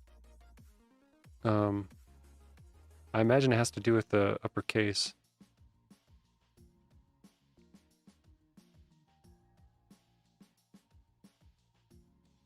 And I'd worry about this one because there's a space in there.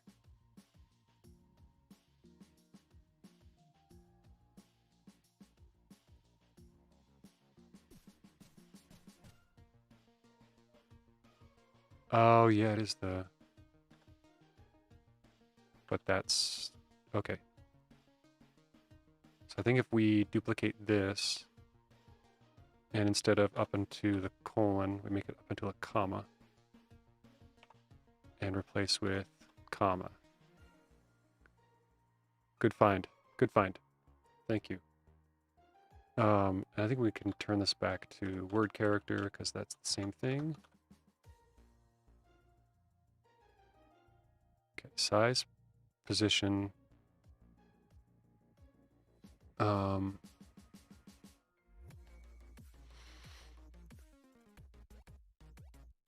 And so restream chat didn't work.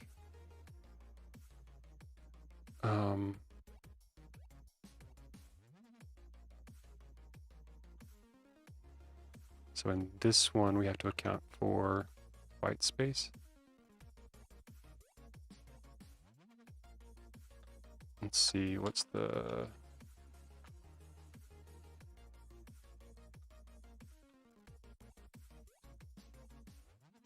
Did I actually get something right? Or it is Google Chrome. I didn't get restream chat.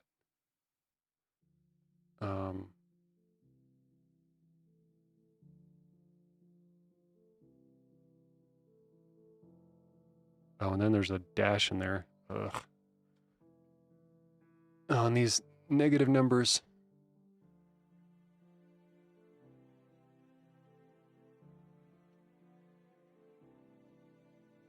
Oh, it is at the end and there's no comma. You're right.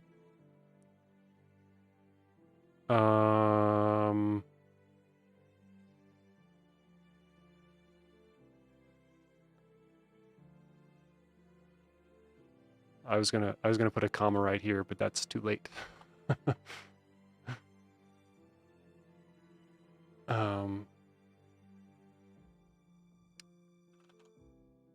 Data equals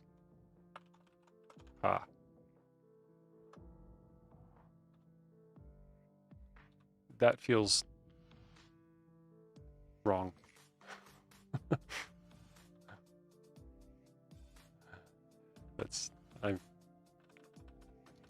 Let's not do it that way.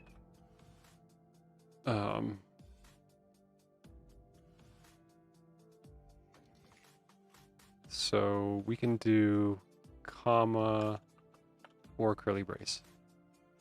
Does that work?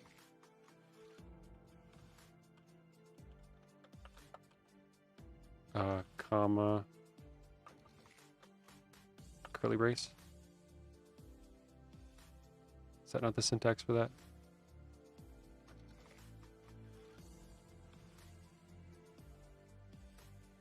So that got Finder.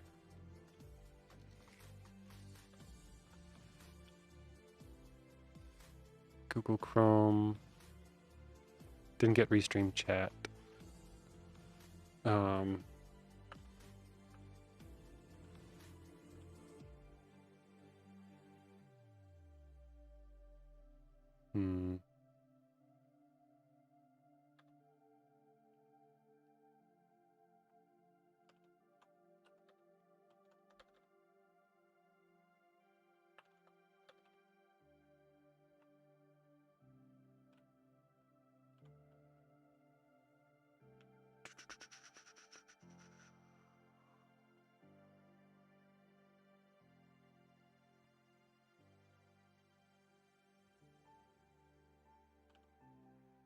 So we know these are only the ones after this.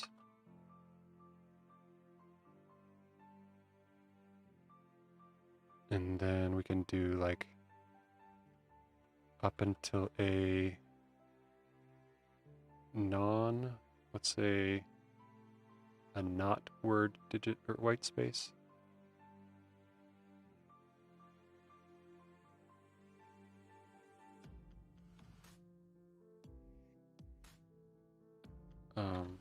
Not word.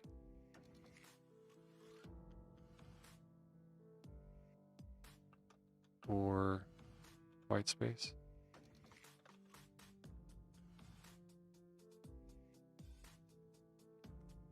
No.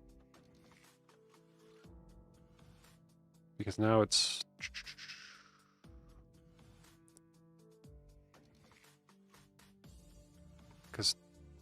comma's not a word character. I thought this or syntax would work.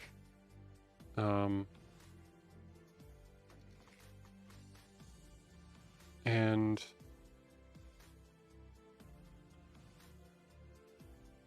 but then it's just not white space? Nope.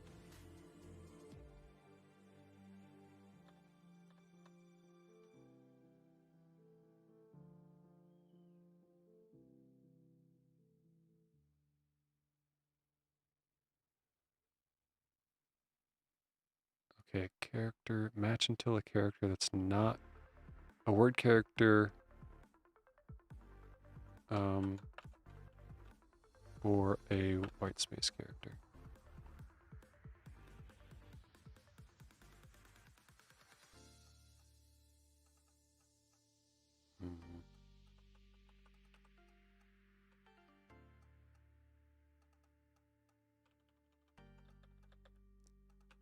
There's like the not A through Z.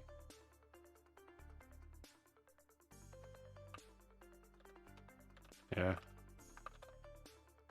I think my brain's kind of fried right now. I've been staring at this for too long.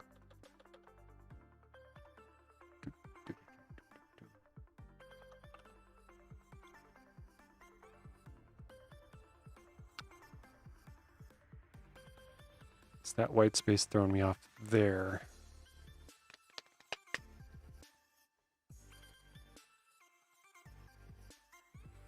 Okay, let's leave that one for a second and maybe try figuring out what to do with these after size. Because what I want that to be is a width and a height, and then a width and a height.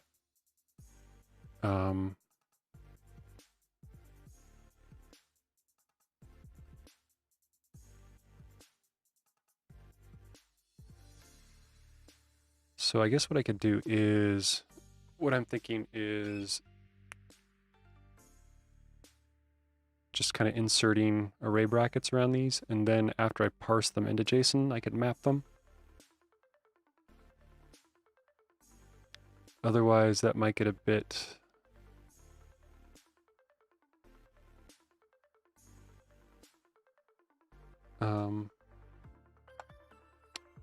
let's try that. Replace all.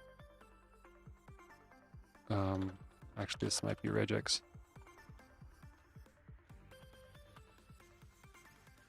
Size.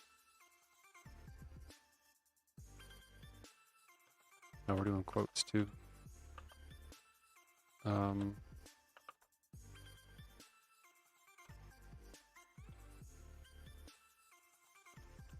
got any escape quotes?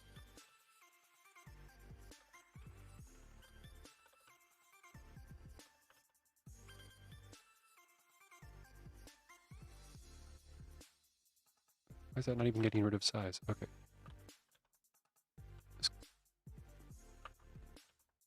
Okay, there we go. So we want to start with size, and then there's a matching group of all of the characters up until position. Is that right? Size, and then a matching group until we hit position.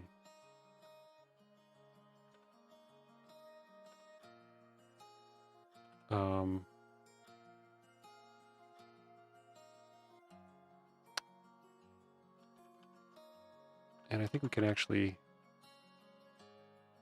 ditch those for now.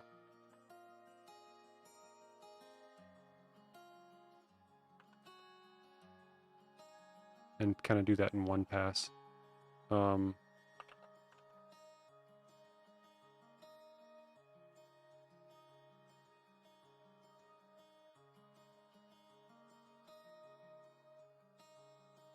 Yeah, so size up until position. And then, so anything up until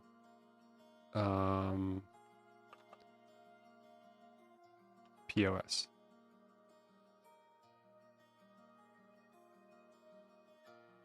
And unexpected token.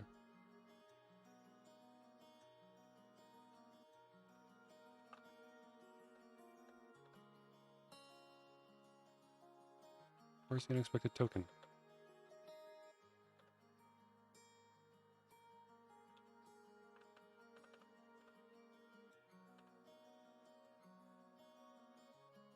Okay, I really want this to stop being brought up here. That formatter's automatically moving that plus up there, and I don't like it right now.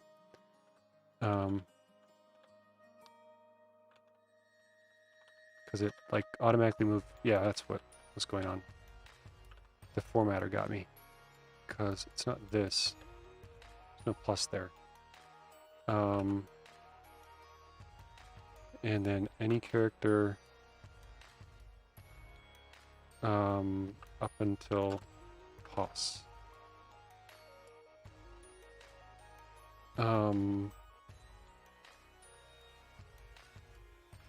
Oh yeah, it's gonna have to do like the greedy version.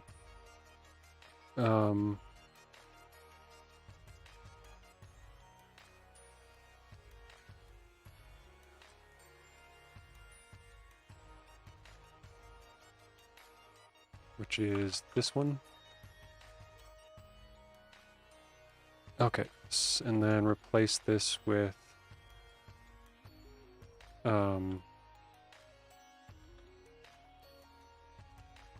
size colon $1, but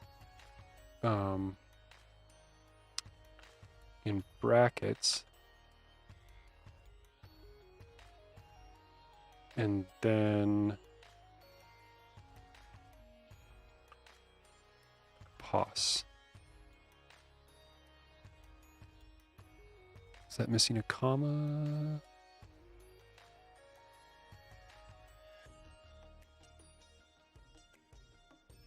Looks like that.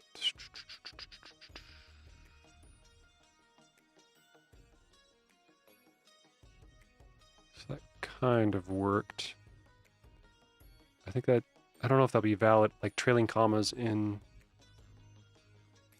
I don't think trailing commas in JSON are valid.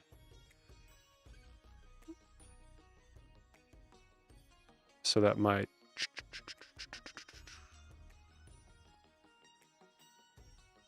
does that ruin that plan?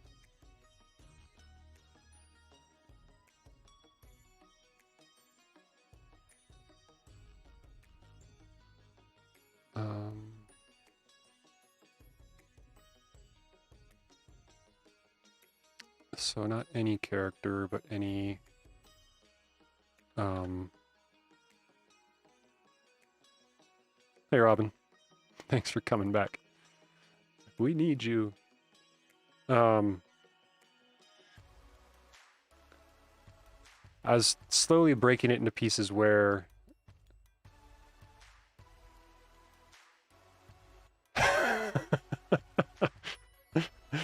please let me don't make me think about that. I was trying to figure out if there's a way to like skip this step. So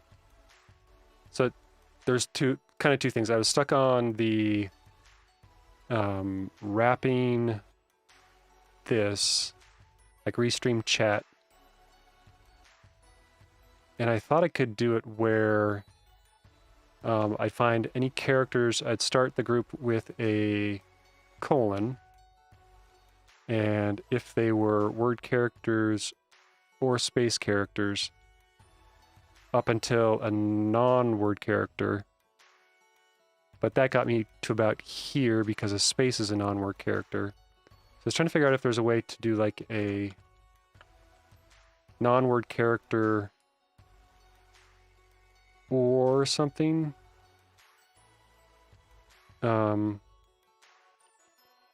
Because I want it to match up to like the last word character. Because it's going to be restream chat, it's going to be Carabiner multi-touch extension, Carabiner event viewer.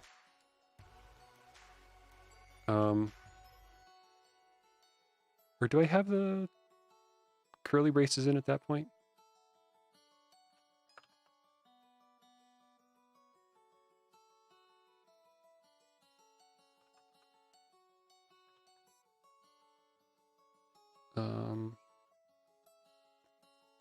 No, I guess that's not going to work.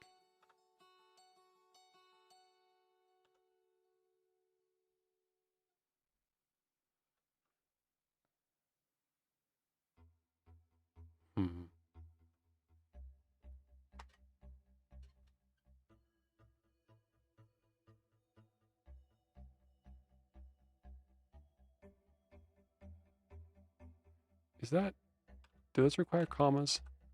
I think they do.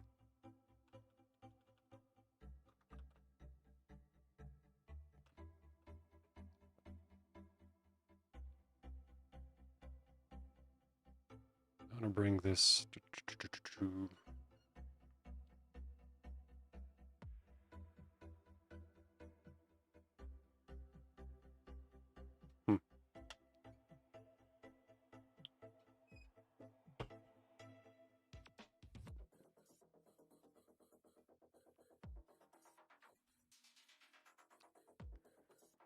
Yeah, so there was that one where they are the values of the process name keys, essentially.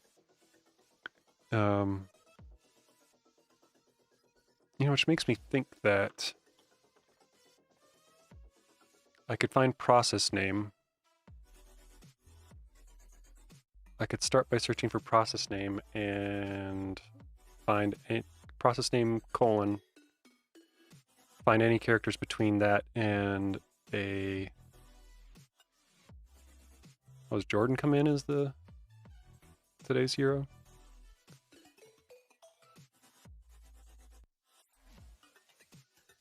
All right, what's this looking like?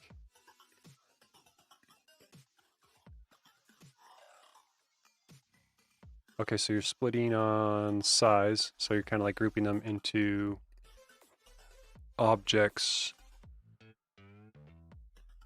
Cool. Okay, grouping them into objects on size. You're getting the each item, you're getting the position and the process name. Okay.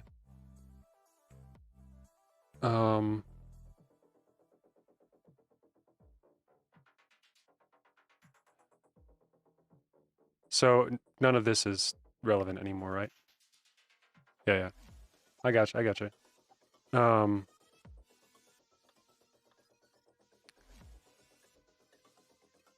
I like the idea though. So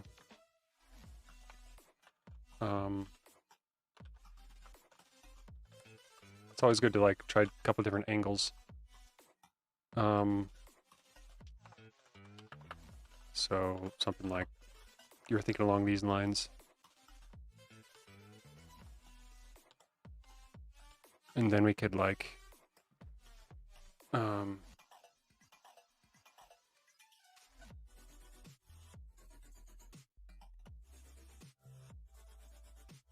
all that data's there, right? Yeah. So each item has a position and a process name. And then let's see. Oh yeah, these are empty because that finder one is initially empty.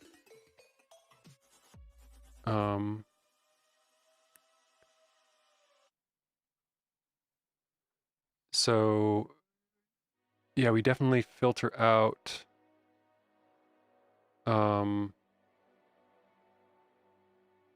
so you're splitting on size.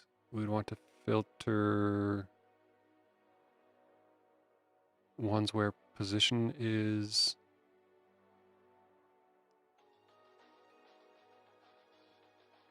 let's see.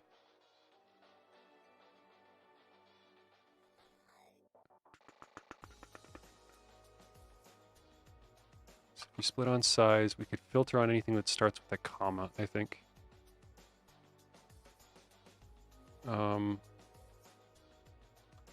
Filter item starts with comma. Is that gonna work?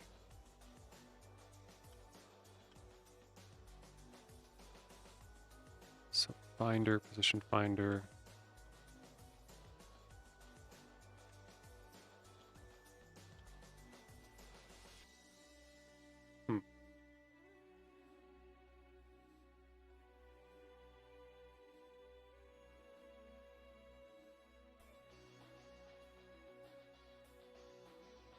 Let's see. Let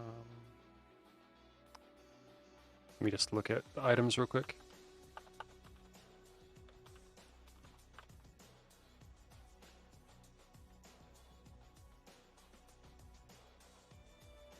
Oh, so yeah, that's the idea of what we're doing here is trying to convert the data from AppleScript. So AppleScript has returned this weird string format.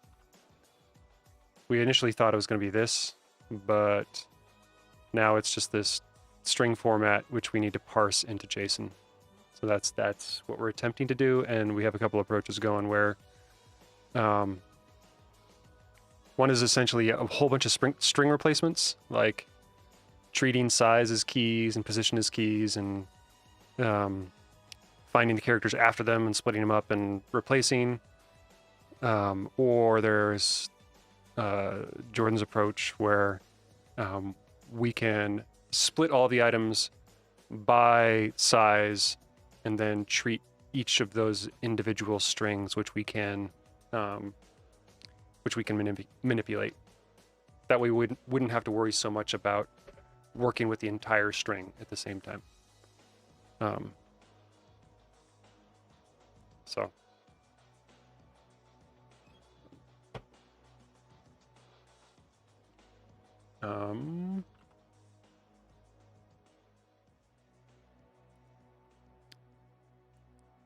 All right, so each of these items, the first one's empty. The second one is a string. It starts with a comma. And position ProcessName finder. Third one is, I'm going to split and map the string back to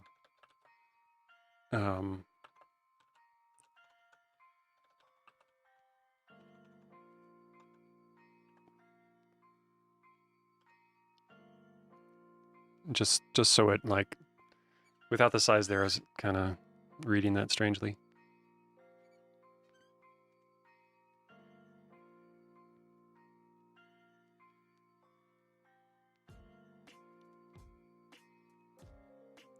Okay, so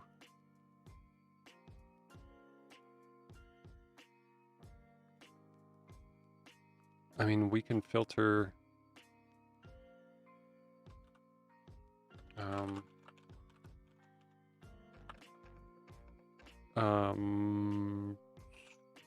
string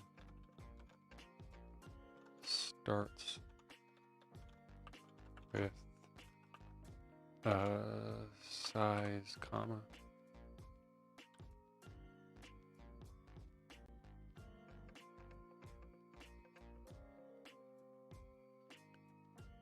That way we know that the size has data.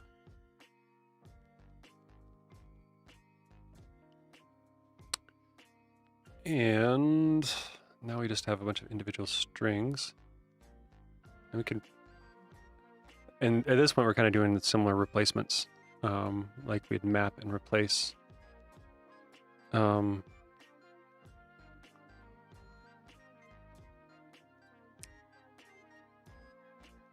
I guess we can split position, process name, and size. I wonder what that would look like. actually.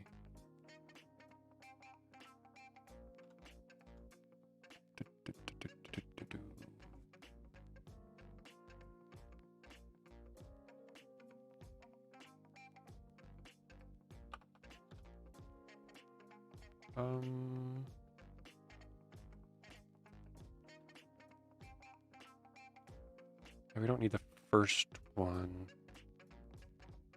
I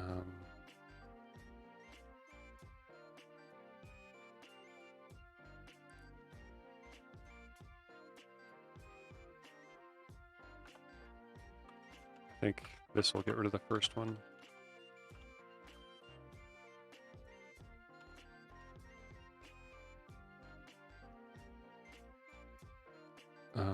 Because that was just an empty string. If you just use Boolean in a filter, it'll get rid of anything that's just an empty string. And then if we split on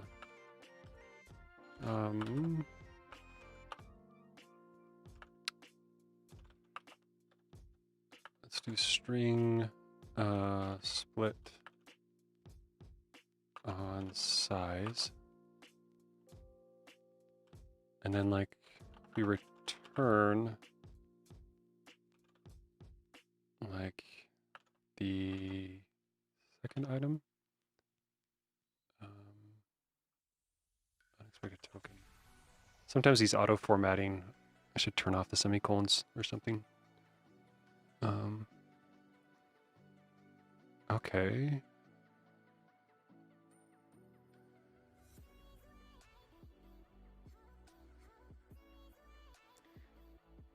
That's kind of interesting how like everything between size and position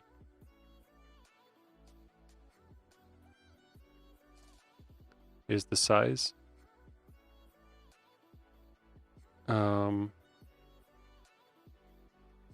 Like we can get all the characters up until position.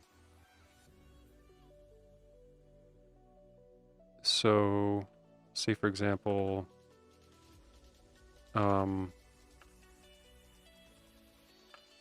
yeah, we'll just leave that as size for right now. And then we can split it again. We'll just reuse it, whatever. Is size split. Well, actually no. Size props. Size split on position, and size props would be the first item as far as this is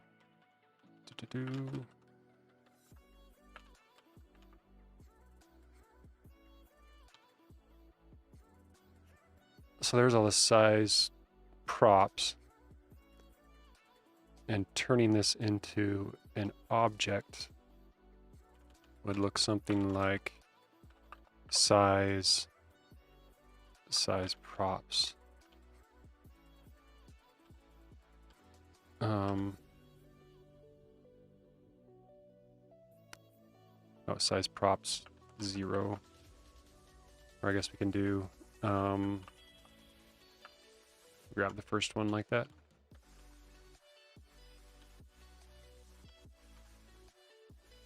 And now it's a string. All right, good night. Thanks for stopping by.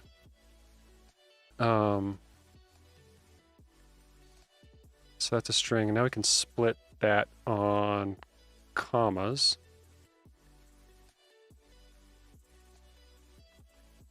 All right, so these are like dimensions, good old naming things, size props, split on commas.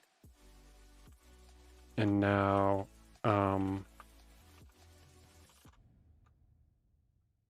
this should be,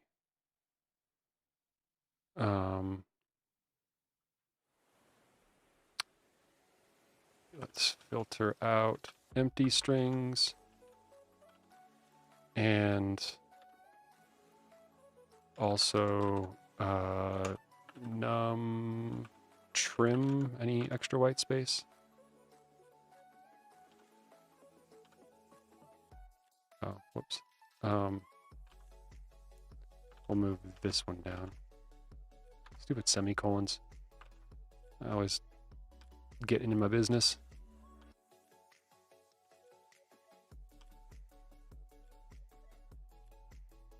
So this looks... All right, so then odd numbers are widths. So we need to pair these into zeros and ones. So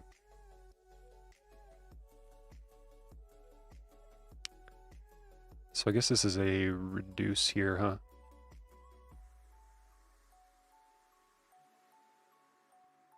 Let's see. So I map. I'm definitely getting that reduce vibe on this one.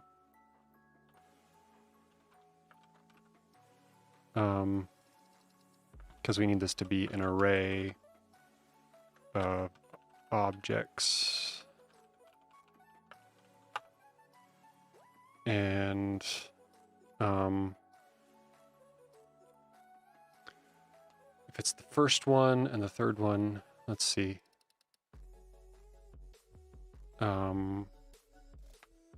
This will be fun. I keep telling myself that at least. So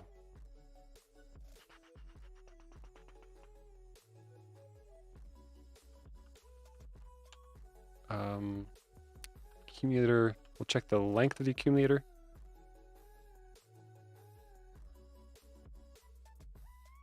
Yeah, FizzBuzz style.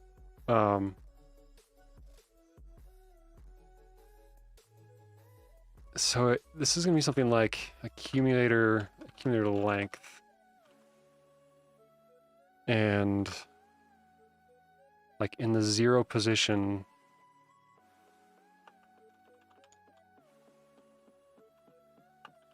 the width is the current. But if it has a width, then it's the height. And if it has length, then move to the next one. Like there's kind of that approach, like if it exists, then add the height. And if the height exists, then add a new object.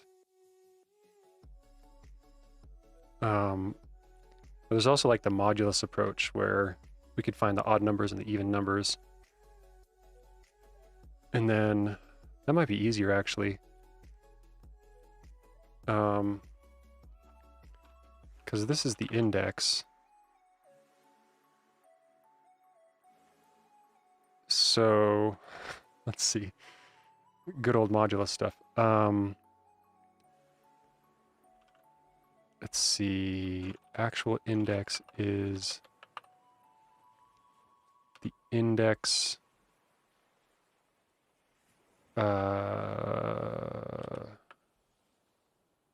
This 2 is 0. So it comes in as 0 first. So that's right. And then what comes in is 1. We want to do modulus 1, so it's still 0. And then times this by the index. I'm not smart enough for this.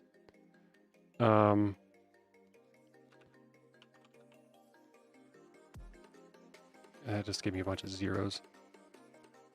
Oh,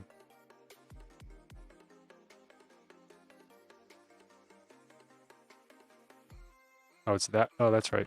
So that's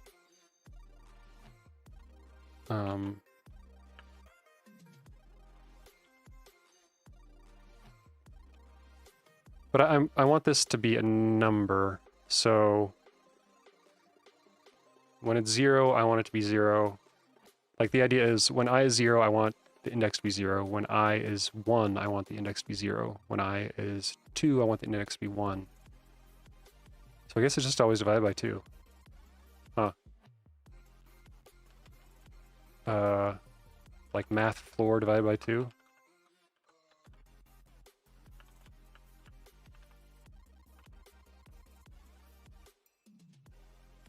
that work? 0, 1, 0, 1, 2, 3, 0, 1. I think that worked. Then,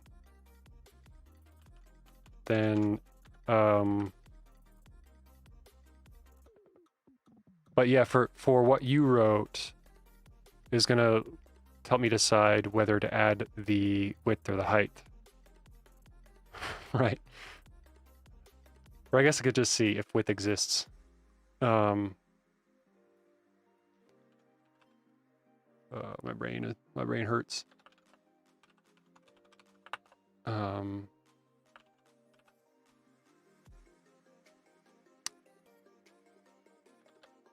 Can we use like or equals on this? That's a thing now, right?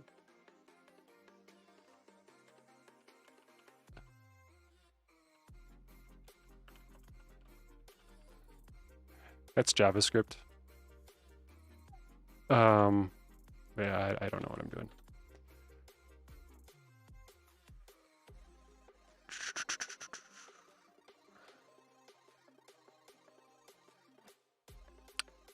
So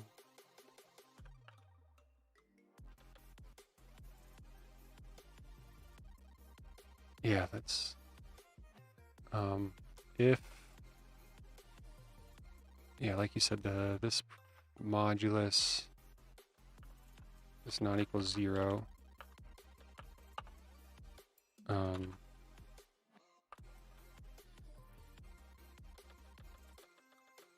Then accumulator is width current. Parse int else.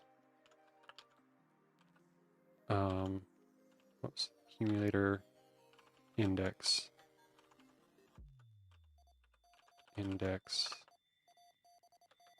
dot height is the current.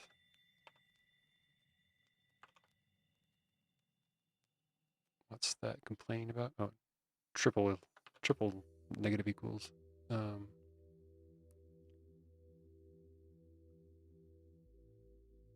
did I do that wrong? Height of undefined.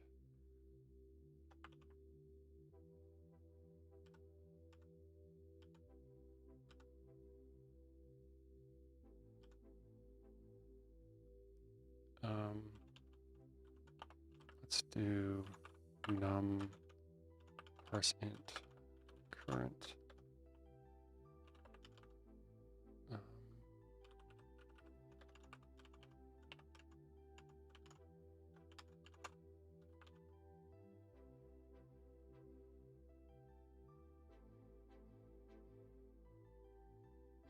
Well, it looks like it's working. Who knows if it's actually correct though? Let's I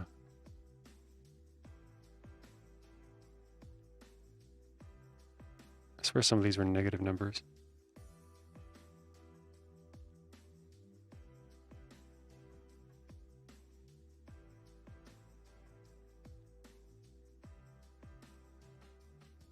Does parse int make something that's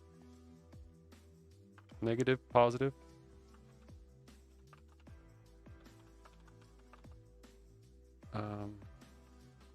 Negative 1000. No? Interesting.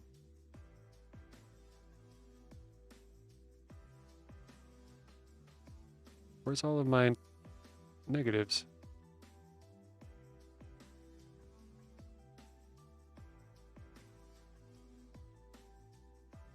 These are the positions. And some of these have to be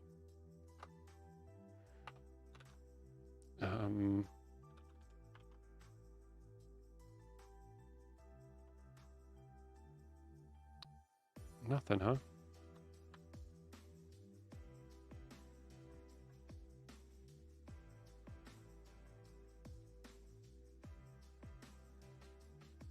Yeah, like the very first one should have be negative 1291.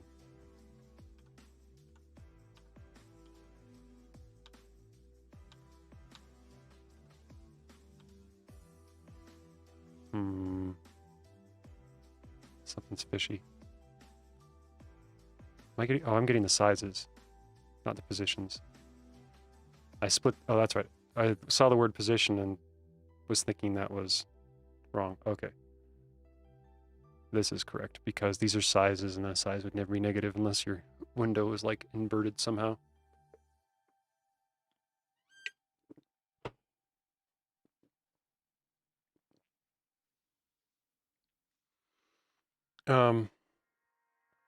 Well, that's a size. So what we can do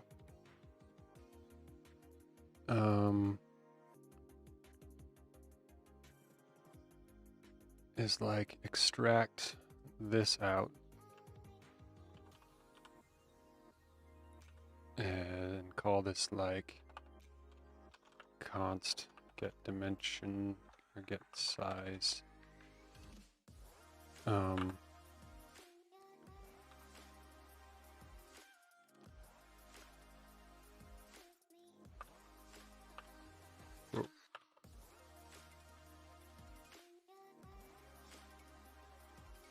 And wrap all that and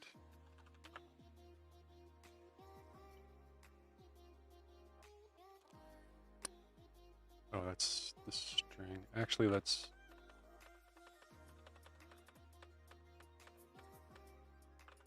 do it that way, where I just grab all of this. Whoa. That's not how selection works in VS Code. Huh, the expand selection's weird in here. So we're gonna do this as get size.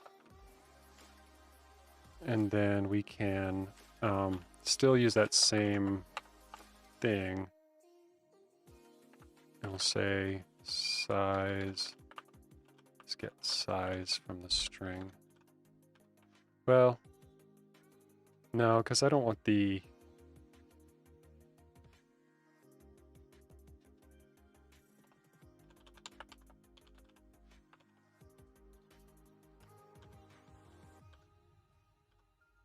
okay, I think, oh, there's a size inside of a size. That's no bueno. Oh, because it's doing this.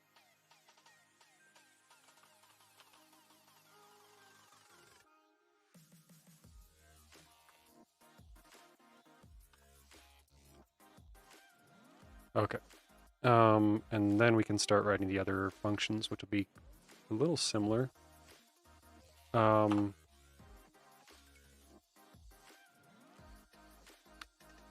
Let's do like the get process name. So on this one,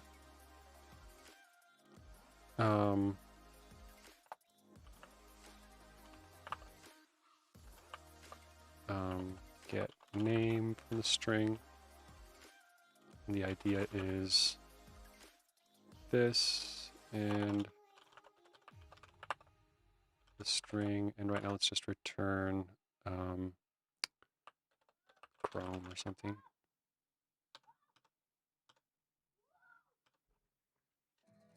So we need to parse from the string. I wish this would just stay open. I guess I could JSON stringify it or something. We can split at process name and get everything after process name.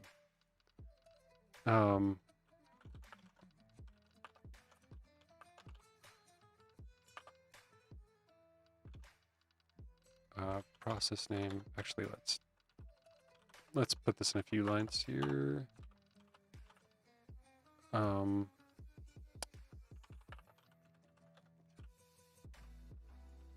This is going to be the second item.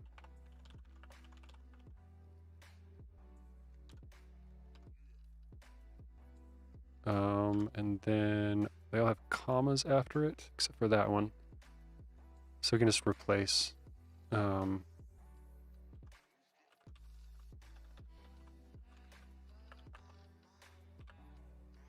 replace that with an empty string. All right, Google Chrome, the size,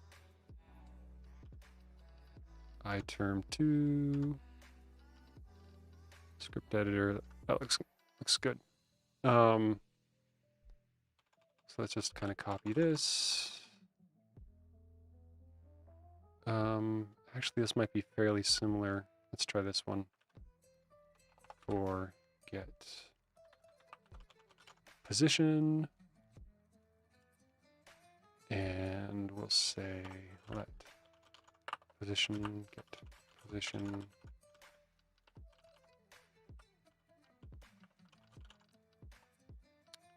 Oh, and some of these had multiples as well, so this will be an array.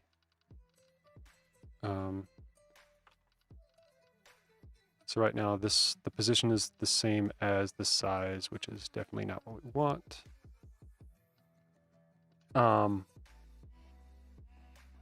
So before we split on size and position, now we want to split on position and split on position and the end would be process name, something like that. And then the following logic might even be the same. This is X and this is Y.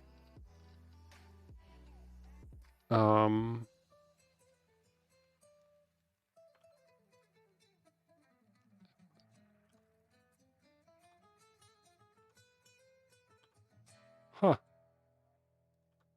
I think that did it.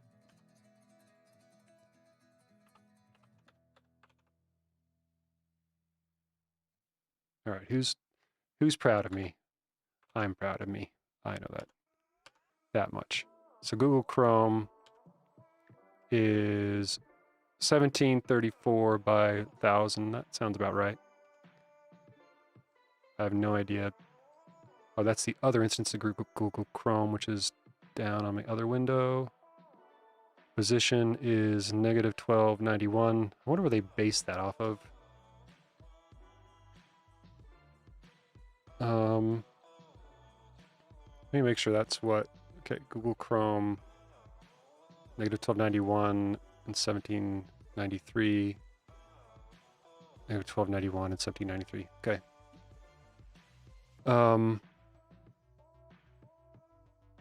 Yeah, I wonder where like the origin point of your screen is.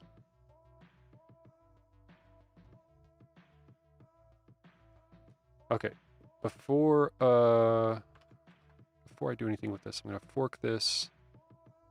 If anyone wants this, I'll just drop this to everyone in the chat.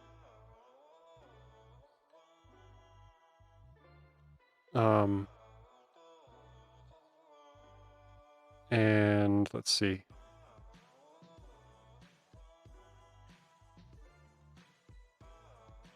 Now let's try using this with the actual script. Because we got that far, then we're pretty close.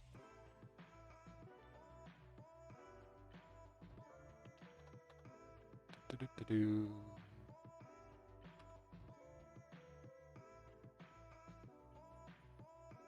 name, get position, get size. Okay, that's the data. Let's get rid of that. This can be data. And then window sizes.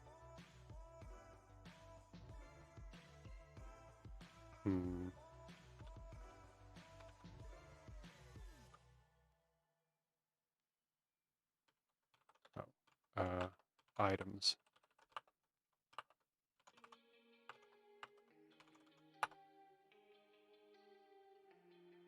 Hey, there we go. I have data. And I think that's about as far as I'm going to go today. But this is a very promising start. As you can see, we have the names of the processes. We have an array of sizes and an array of positions. I wonder if it would make sense to split those a bit better. I might tackle that tomorrow or something, where instead of an array of sizes, it's just like there'd be 2 instances of Google Chrome. I'll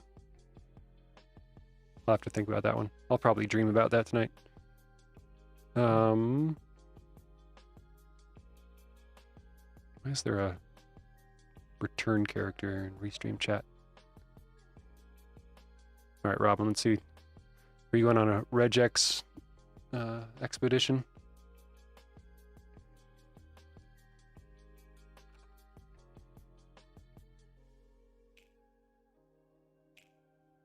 Okay, nice.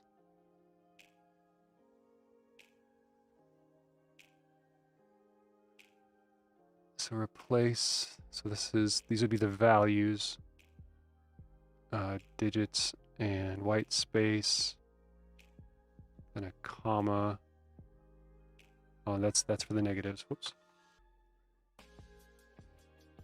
And then, oh yeah, replace sometimes can take a function. I forgot about that. Where you can take the matcher and you're doing a nested replace. That's awesome.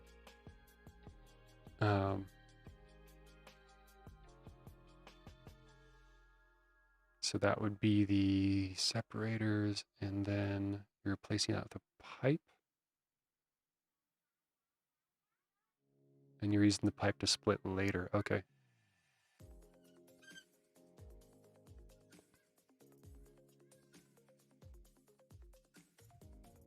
I bet yours would be way faster once finished than the nightmare that I put together.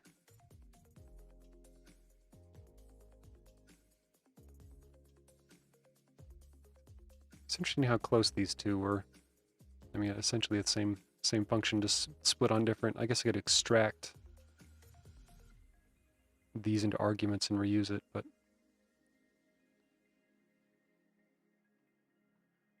then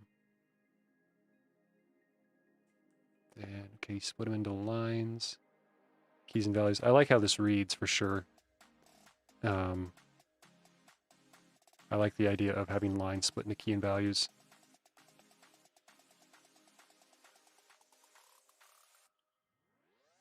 All right, if Robin, if you're having fun with that, and you finished it up, I'm going to drop off. But if you finish it up and you want to tweet at me, just John Lindquist, I'd love to see the result of it. That looks great. But anyway, I'm going to hop off. Everyone, just thanks for stopping by and be excellent to each other. I'll try and, let's see, the first replace is for converting size 1, 2, 3 to size 1, pipe 2, pipe 3. Oh, okay. All